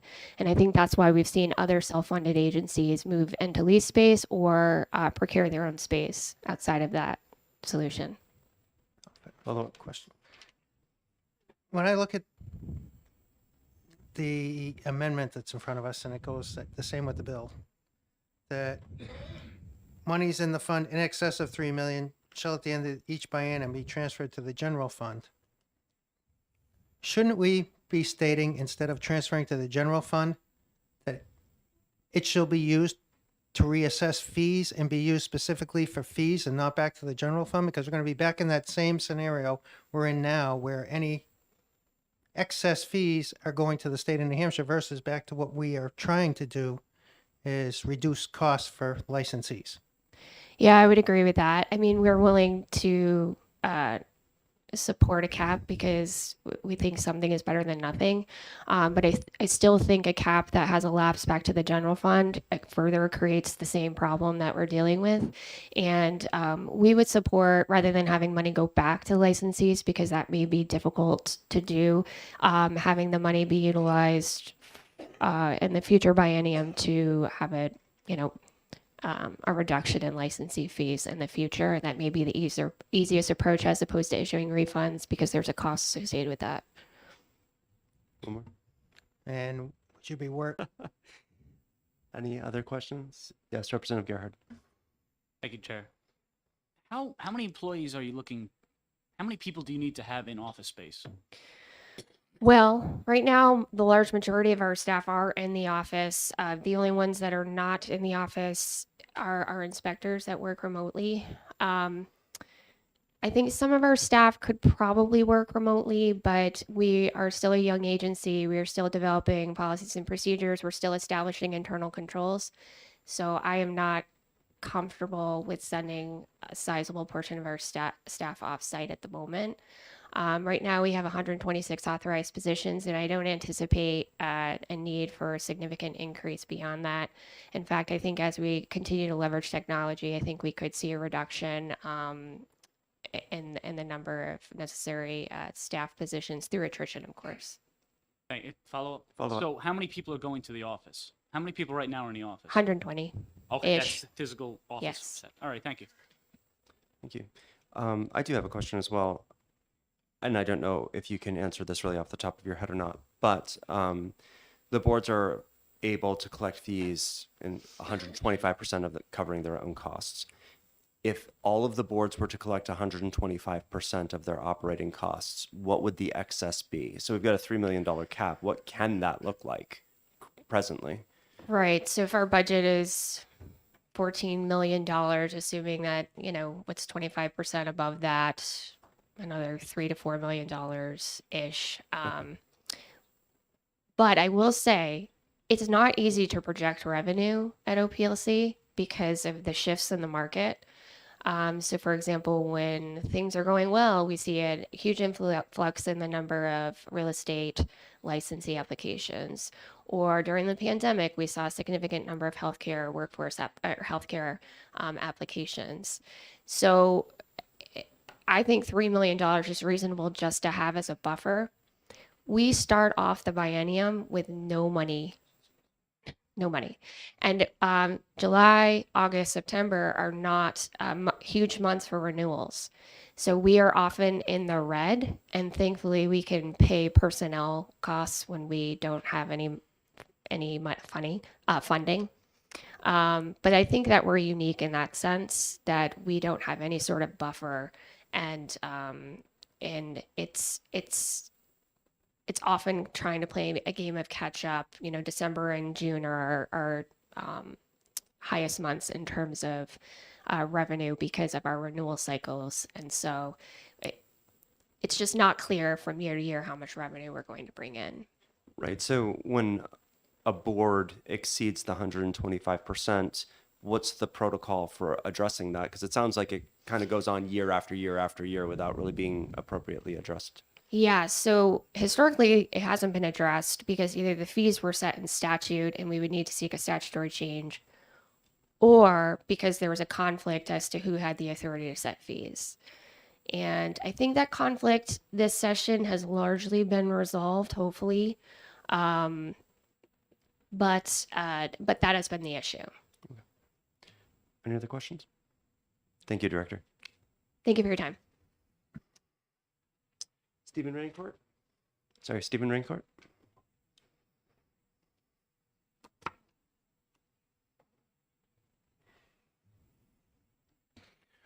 Good afternoon, committee and committee chairman. Thank you. My name is Stephen Raincourt. I'm a licensed electrician under the OPLC and also the executive director of the ECBA. We originally were very much involved with the study committee that Representative Gully was talking about, and we've been paying the 125%. And over the course of the years of doing this, we were on our own, just under the governor, like all these other boards.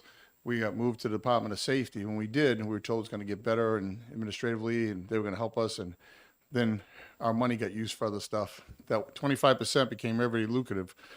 In essence, we're cash cows because we cover our fees plus 25%. So we felt that the non-lapsing fund was definitely holding back the OPLC and servicing the licensees, and we agree that that should go forward.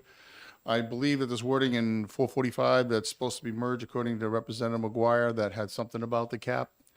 Originally, we wanted the cap because as the administration's changes and the director and executive director over time, we've seen abuse happen in other situations we were in, and so we was hoping that protected. But we would much rather see all the money go back to us, and especially talking about a building, if they're looking to do that, maybe there's a way to specify that maybe other than that cap, the rest goes into a fund to purchase a building. Because we went, as she explained, from 200,000 to 800,000, and it wasn't any fault of the executive director. It was just how it happened. So we're now going to pay, I believe it's a 10-year lease, and we're going to pay $8 million in rent for the next 10 years. Now, I don't know if Lindsay can let you know how long, confirm the lease is 10 years and what we would have to do to get out of it. And maybe instead of putting a cap on it, put something in there that dedicates the difference towards that building. That would be prudent, and it's a good thing to do, because we don't need a building downtown here. One, it's terrible parking. You can't get in there. You got to pay or park everywhere. It's just so some building off site would be much better. If we could put those funds towards it, that would be, be a smart thing to do and take the difference of that cap. You just don't want that cap getting abused. And then some of the things that I know that they've been fighting, and I hope that if this goes through will change. We had put in our budget years before when we moved that every year we purchased a new car for our inspectors. We had 4 inspectors. So each car would end up being 4 years old. A couple 100,000 miles on it, it's starting to cost more than do it. Now we're getting hand-me-downs from the mechanical board that just moved in there. I don't know what happened to our cars. I know that the budget's been constricted with everything that she's trying to do, so we hope that this would help fix this and give our inspectors some dedicated spaces in the office themselves. I know they're supposed to be on the field, but they still need a place to land to write out reports, take care of things and stuff. And so we're cautious as to letting the, whether we need the cap or what's going to happen with it. Is it going to go back to us? I don't think personally sending refunds is good. I think decreasing the fees going forward, if the money was there, would be the best thing to do as well. But so providing that wording is coming in, and this committee I know it might end up at Ways and Means for the dollar amount, but maybe there's a way to appropriate that additional money, keep it all there, and put it towards, looking for a new building, depending on how long that is. If it's 10 years out and they put, $5 million a year towards the building or whatever it may be, you know what I mean? Maybe the committee can come up with something. So we support the non-lapsing. We're cautious about the abuse, and we hope that it does go back to us in the way that it should, to get us back to where we were. And even simple things I think they need for licensing, we've mentioned before. I can't even get a license printed out right because they have to fight with the DOI for the state as opposed to them having their own software to do it. It's a torture. So little things like that would be good to get back to having. So and that's all. Thank you. Any questions? Thank you very much. Would anyone else like to speak on this bill? Not all. Welcome back, Senator Lang. Thank you, guys. I just wanted to speak to the cap that you're talking about, what's going on. We did consider that over in the Senate. And the reason why we chose not, we consciously chose not to put a cap on here is because our goal is to allow the director to create a 10-year plan and be able to say, this much money of this fund is set aside for this purpose, that we know in 5 years we're going to have this big number expense of whatever that might be, whether it's a building or anything else. But the reason we specifically chose not to and instead put a reporting requirement is just for that reason. We want OPLC to be able to create a long-term plan like we do in our cities and towns, our counties, in our school districts, is to be able to use that fund and be able to earmark money and say, okay, we've set aside to, the $3 million we have this year, the money that was lapsing, we're gonna set aside $500 million for a building, if that's what we're doing, or whatever the long-term capital expenditure is that in 10 years I know we have to make. And so that was the reason why we specifically chose not to put a cap on the bill and to instead require reporting requirements so the legislature knows what the heck they're doing with the money. That we know that they're putting aside money because they're going to have a major software upgrade that's going to cost, $3 million in 5 years, in the next 5 years. So they're going to start setting aside that money. So it's not a one-time hit of $3 million zeroing out the fund, but instead be able to set aside the money and use it just like a savings account from the people that it benefits to be able to take care of that. So they don't get hit with an increase because they had a $4.5 million overrun on costs, and they can now use this fund to offset that and not have to raise fees. So that was, just to be clear. That being said, if you're going to tell me you're going to kill my bill without a cap, go ahead and put the cap on it. So I'll be pragmatic and take what I can get. But I just want to make you aware the Senate did discuss this at length about setting a cap. And the reason we didn't, because we expect the director to create a 10-year plan and talk about big capital expenditures they may have coming up and be able to create set-asides for that money. So, Representative Gerhard? Thank you, Chair. I'm just thinking of the previous 10-year plan with the lease on the building. So if it breaks down to $6,666 per person per year to rent that, to lease it. So would this, if there was to be no cap and there was a chunk of change sitting in there, would the legislature have say on what occurs with that money, or they would simply go out, build a building, and we see afterwards the effects of decisions that they make? So again, that would still go through a DAS process, right? Because Okay. there's contracting and all kinds of stuff that has to happen in the creation of a new state building. So that would still, I don't think any of that would change. The difference is that the funding source for that building would change. Gotcha. All right, thank you.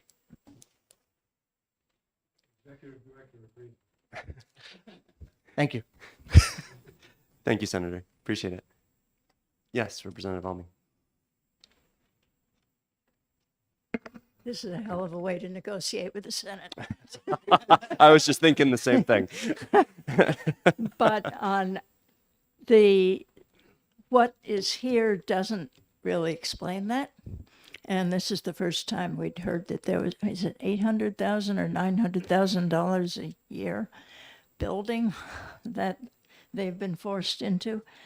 And I don't think it makes it more important that this biennial report on the expenditures of the fund specifies what it is that you're looking for to make this thing work.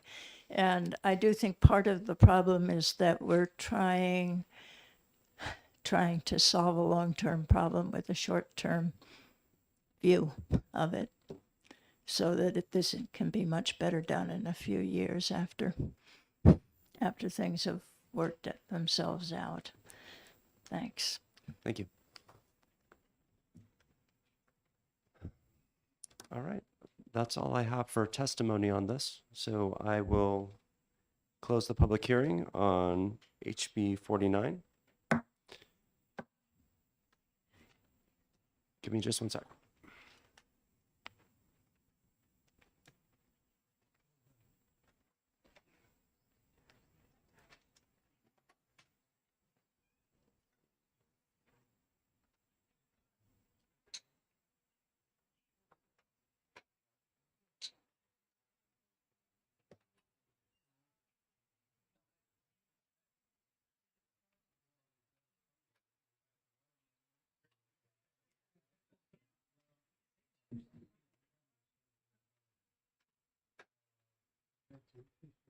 Okay.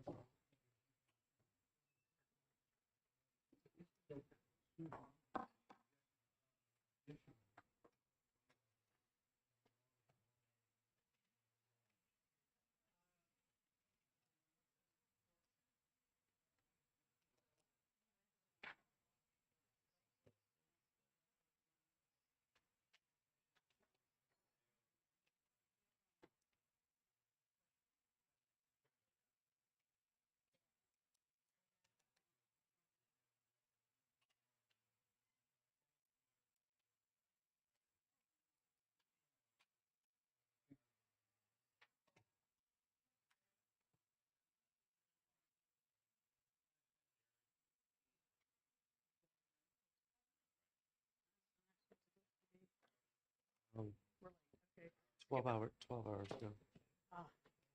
We'll skip the exec because I think there's some issues about. Yeah, I think we'll have to change a few things. Okay. I'd like to open the public hearing on SB 107 and welcome Representative McGuire.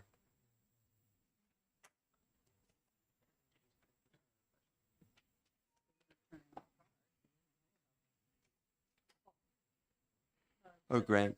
Do Graham first. Graham Bossy for Senator Carson. Thank you, Mr. Chair, members of the ED&A Committee. I'm Grant Bossy from the New Hampshire Senate, here to introduce Senate Bill 107 on behalf of Senator Sharon Carson, the bill's prime sponsor. She had hoped to be here, but asked me to pinch hit if we didn't see her come over the horizon. Senate Bill 107 seeks to amend RSA 332 G1, which gives guidelines for regulatory boards and commissions that balance the responsibility of safeguarding the health of the public with the protection of those who work in their fields. SB 107 would make sure entry into the workforce is not barred.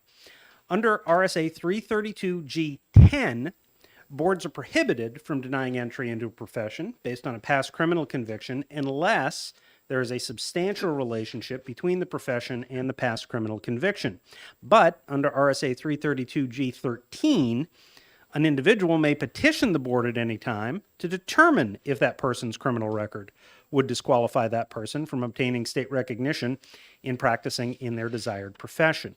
SB 107 seeks to reconcile the two different standards in these statutes, maintaining the substantial and direct relationship between the conviction and the occupation. SB 107 would require boards to demonstrate that denial, suspension, or revocation of a license serves to protect public safety. The right to petition a board and appeal decisions are included, and it sets timeframes for boards to respond to such requests. SB 107 clarifies the language of RSA 332G in such a way that it protects public safety, but also ensures fairness for the applicant, creating a consistent standard. A few other provisions of the bill: it creates a carve-out under RSA 332G3 for boards under the OPLC. It amends RSA 332G8 to clarify the time frame for which a board or commission must conclude hearings, and it repeals RSA 332G5 relative to the right to appeal decisions before the Electricians Board. SB 107 was amended by the Senate ED&A Committee to include suggested language from OPLC, and it passed on the consent calendar. If you have questions specific for Senator Carson, I'll be sure she gets you an answer. Otherwise, I would defer to the OPLC staff here on the implementation of the bill. Senator Carson thanks you for your consideration and support of Senate Bill 107. Thank you. Thank you very much. I think you're all set. Representative McGuire.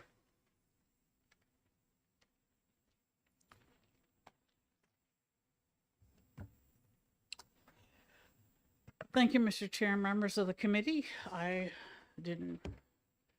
don't have much to add, except that it's very important to clarify the issue of criminal records, because that can be a barrier to entry. And so this is to make sure that someone who has a record that is not perfectly clear is given due process and fair consideration of whether that should stop them from working. And I strongly support that section. Thank you. Answer questions if you have them. Any questions? I think you're all set. Thank you so much. All right, thank you. John Garrigan and Douglas Osterhout.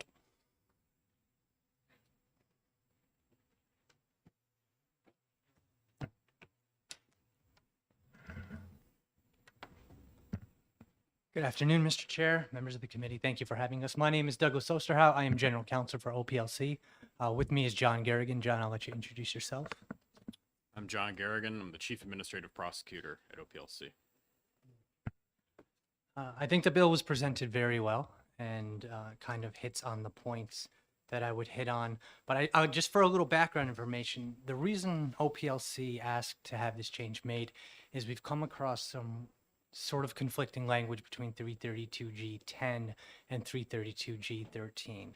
And so both of those deal with criminal background checks and how they pertain to licensure. One of the difficulties is that the standard is actually different. So under 32G10, the criminal background check would have to be substantially related. Under 332G13, you would have to have a violent misdemeanor or felony conviction. So it actually creates a couple of interesting scenarios where potentially an individual could apply under 332G13, which allows for it's kind of a declaratory ruling in front of the board. And you go before the board and you said, based on my criminal background check, would this preclude me from licensure? And you could go through that analysis, you could get the green light to go ahead for the board. But because the standards are different, when it came time to do the application itself, you could be denied. That could actually happen after you've done the course, sought permission from the board, etc. The other interesting thing that could potentially arise, and we haven't seen this come up before, but theoretically it could happen, is that an individual could apply for licensure and simultaneously, because under 13, you have the ability to petition the board at any time. So you could apply for licensure, have the 332G10 standard, have that 332G10 standard applied and simultaneously, like I said, go before the board with a 32G13 standard, which is that violent misdemeanor felony language. And same individual, same set of facts, you could potentially come away with a different answer, depending on which standard. We noticed this, we got into a conversation, the question came before the OPLC and our attorneys as to whether or not an application was a petition under 332G13. And that kind of got us down the road we were in today. So our goal with this is really just to tighten up the language. You can see we've asked for a repeal of 332G13 in its entirety, but we took a lot of that language and just moved it up to 332G10. So we stayed with the clear and convincing standard because we are talking about licensure. It should be difficult to deny someone from practicing. And then we kept the substantially related language from 332G10. We kept language from 332G13, as I said. And so hopefully we end up, when the language is combined, with sort of the best of both worlds. And we're hoping for consistent answers from boards, for licensees, and just a fair process across the board. There is some additional language in here. Some of it's just cleanup language, but I do want to point out, I'm looking at page 3 on the PDF, line 11. Section 5 says repeal RSA 332G5 relative to the right to appeal final decisions of the electricians board. That request was put in when original 655 was put into before the House. And so it was part of that whole cleanup package. I just wanted to point it out because I know the House pulled a lot of that cleanup language out of 655, and it's something we'll probably be addressing next legislative season, but it might also, in line with that, be appropriate to pull it here. That's a policy decision, but I did want to flag it for the committee today. Happy to take any questions. Any questions from the committee? Yes, Representative Schmidt. Thank you, Mr. Chairman. So, as you're probably aware from your review, there have been complaints from the public, or at least advocacy on behalf of a review of this whole situation, because a lot of the licensure requirements in the past, you talked of a good moral character, and use words like moral turpitude and so forth. A lot of that has been pulled out of the statute because it was deemed to be, too heavy-handed. But you have situations where people may have a criminal record that, involves some kind of physical misconduct, and people would potentially be they would be looking at trying to get an appeal through where they want to practice something where they would be in physical contact with clientele or so forth. And that becomes a pretty sticky wicket. So did you feel that this proposed language is going to resolve all the issues? I know asking for perfection is too high a standard, but Resolve all the issues. could you just speak to my question in light of Absolutely. the changes that we've already made over the last 20 years? I think this bill is going to be a really good instrument to allow, it's going to protect applicants so that they don't get denied licensure based solely on a criminal record. But I think it's also going to give boards, professional boards, the ability to take a look at that and make sure that they're not letting through, say, a violent offender or somebody. It's going to give them the flexibility. Is that? Does help. Follow up? Follow up. So the thing is, and these appeals, would they be handled now by one office, Mr. Garrigan's office or whatever, and so forth, so you'd have one office handling all boards' reviews as opposed to, because in the past, I think it was kind of piecemeal. I'm not sure this would solve that issue because not all boards under 332G are Title 30 boards or OPLC boards. I do think it's a good change for the state regardless because it's going to ensure consistency in application, or at least it should, and it's a step in the right direction. Okay. But again, that is why we tried to combine that substantially related language with the 310 and 332G13. One more. So, but in your opinion, this is clearly a better process, and that we should be adopting this. I would say even if we don't get the perfect. I think so. And like I said, we did try in drafting the language and proposing it, bringing forward. We tried to capture the best of both statutes. Okay. Thank you very much. Any other questions? Yes, Representative Goley. Thank you, Mr. Chair. And the final determinations are still going to be left up to the board or your office? Correct, the board. Follow up. And going back to the final page on these repeals. Line 13, repealing G13 relative to the right to petition a board for review on criminal record is repealed. Can you That, go over that one more time as to that repeal? I'm sorry, could you repeat the question? Go over that repeal one more time on G13 as Sure. to the reasoning. So 332G13 that's the title of the section, the right to petition the board, and that lets you petition the board at any time to see if your criminal background check would preclude you from licensure, but that could come before the application process. But again, that standard was different. It was relying solely on the felony or violent misdemeanor language. So what we did was we actually took a lot of that language from G13. I don't have both bills both in front of me, but if you look at the language of SB 107, you would see that a lot of that language verbatim from 13 was just moved up into 10 to put it all in one space. Thank you. Any other questions? Yes, Representative Schmidt. So it just occurred to me, how much of this appeal stuff is there out there among all the boards? I mean, is it, we're dealing with a lot of appeals, or is it just a question of however many we have, we should be handling it better than we do?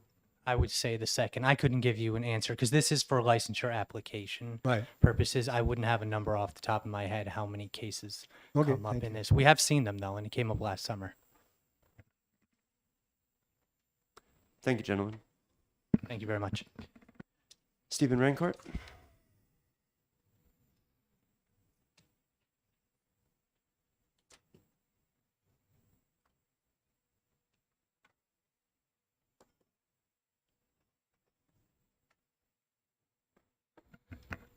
Good afternoon, committee. My name is Stephen Rancourt, licensed electrician in the state of New Hampshire and representing the ECBA.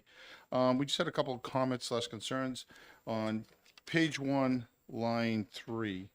We just want to make sure and clarify that they're using state recognition throughout the document, but that's just for this bill so they can refer to those, and it's not changing what those are because that would have a much bigger impact. So if the committee can make sure that that's all it is, which I believe.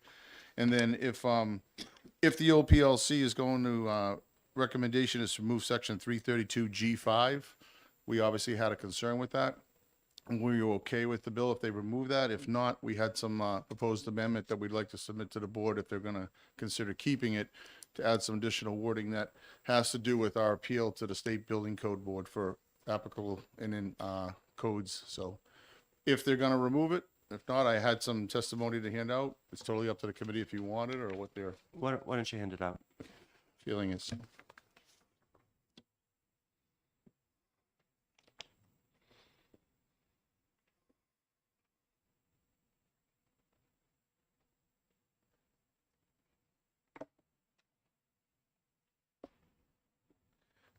Other than those two concerns, as Doug mentioned, sometimes you can have somebody come in and apply, do the pre-approval thing to make sure they fit the qualifications, and there was some confusion at the end. You really don't want somebody going through 4 years of schooling and work and find out they can't do it after they were told they were. So we think that the bill fixes a lot of that, and we're okay with that. There's just those two issues, so. Great. Any questions? Thank you very much. Thanks. Is there anybody else who would like to testify on SB 107? If not, I will close the public hearing. Carol, we're all set.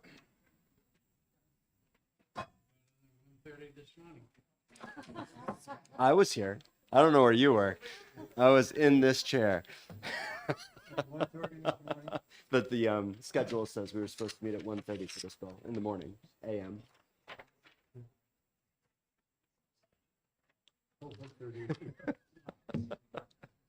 Somebody's got that old editor's eye. That's right.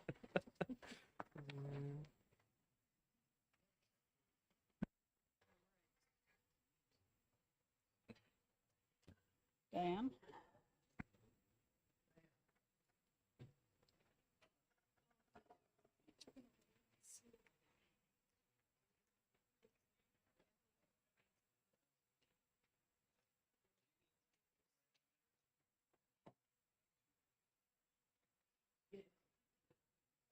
That's something we should discuss, and I think the exec said, all right.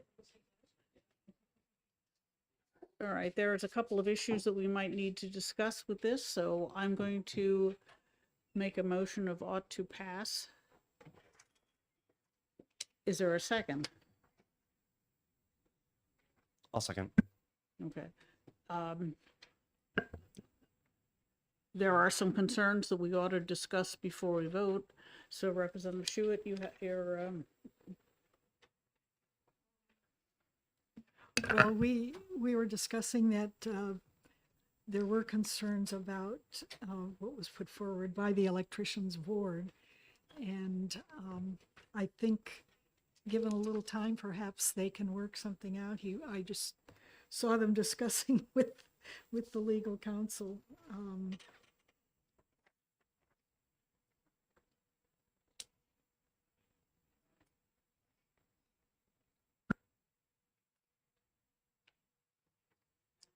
yes, Representative Gould. Did I misunderstand? I thought that the concern was about something that's going to be removed. Yes. And then This- the only other concern was state recognition, which I obviously, that term caught my ear. That's as I recall the testimony, he was saying that's used in this bill to mean, or this section to mean essentially license or certification or registration or whatever, instead of saying license, certification, registration, it says recognition. So if that's just a replacement word kind of thing, or an alternate word, and the other section's being removed, is there any further? Well, the question is, Concerns? should that, should 332 G5 be removed because it allows an appeal to the State Building Code Review Board in the cases where the question is the interpretation of the building code. And so that's a question.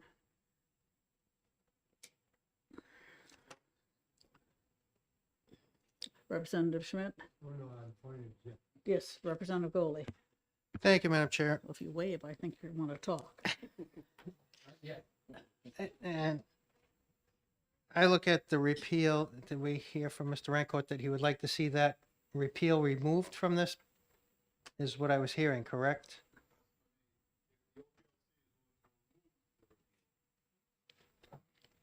No, it's our statute, not Yep. theirs. Sorry, Steve Rancourt again. If the OPLC is willing to remove that repeal, because we would lose the ability to appeal to the state building code for either fire or building codes for interpretation and application. You don't want to have to go to Supreme Court because I understand a certain code a certain way and we might not agree with the board, that's all. So we don't want to lose that ability, and if you repeal that, we would. How, if I may ask, how often does this come up? Is this a couple of cases a year?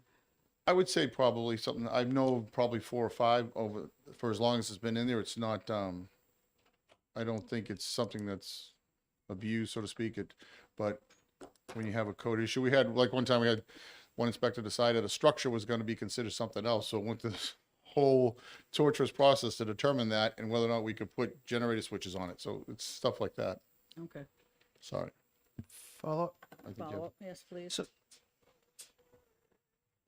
So I guess my concern, seeing we're in a discussion mode, my concern is hearing that explanation, and it has a reasoning to be kept in statute, that I would ask that we hold off and have an amendment to take the repeal out before we go forward.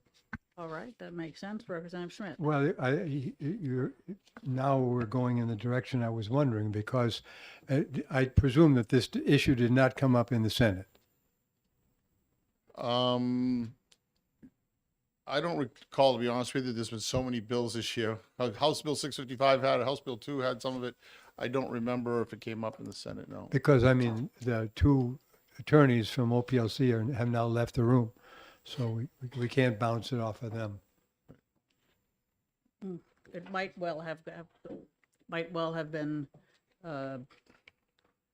like I said, there's so many pieces floating around this year. I mean, my question about the Senate is obviously if it came up and the Senate turned it down, that would be significant. But the point is that now that the issue has been raised, I think we have to have the OPLC attorneys look at this and decide whether, how they want to proceed. So I'm in favor of Representative Goldie's suggestion to Okay. pull it back at the moment. Fair enough. Representative Simon. Thank you. Yeah, I would add that the members from OPLC, the lawyers, took special pains to point that out to us. They wanted to make sure that we knew that it was there, so they obviously assumed that it might be an issue that we Okay, should look at. yeah. Representative Thank you. I also make a motion. I mean, also would like you to pull it back because this also overlaps a little bit with what we're trying to do with Health Bill 655. So I think that this is something that we can address with everyone as opposed to specific. All right, well, that's fine. So we will recess and to the next scheduled executive session, which will not be next week. So it'll be at least 2 weeks. If I This may, is Madam not, Chair. this is not an early bill, so there's no problem with it. We've got all of April. If I may, Madam Chair, also, we did submit the same wording to the Senate for House Bill 655, once we realized that was in there as well. Pretty much the same thing. It says we can only appeal to the state, to the Supreme Court. We added except as 674-34 allows. So we're trying to keep it consistent. That's all for us. Okay, well, we will, we'll consider what's being done in the Senate on 655 before we make any decisions on this. All right, in that case, we are done. There is no committee tomorrow, but there is session starting at 9. So I'll see you all there. We don't have to be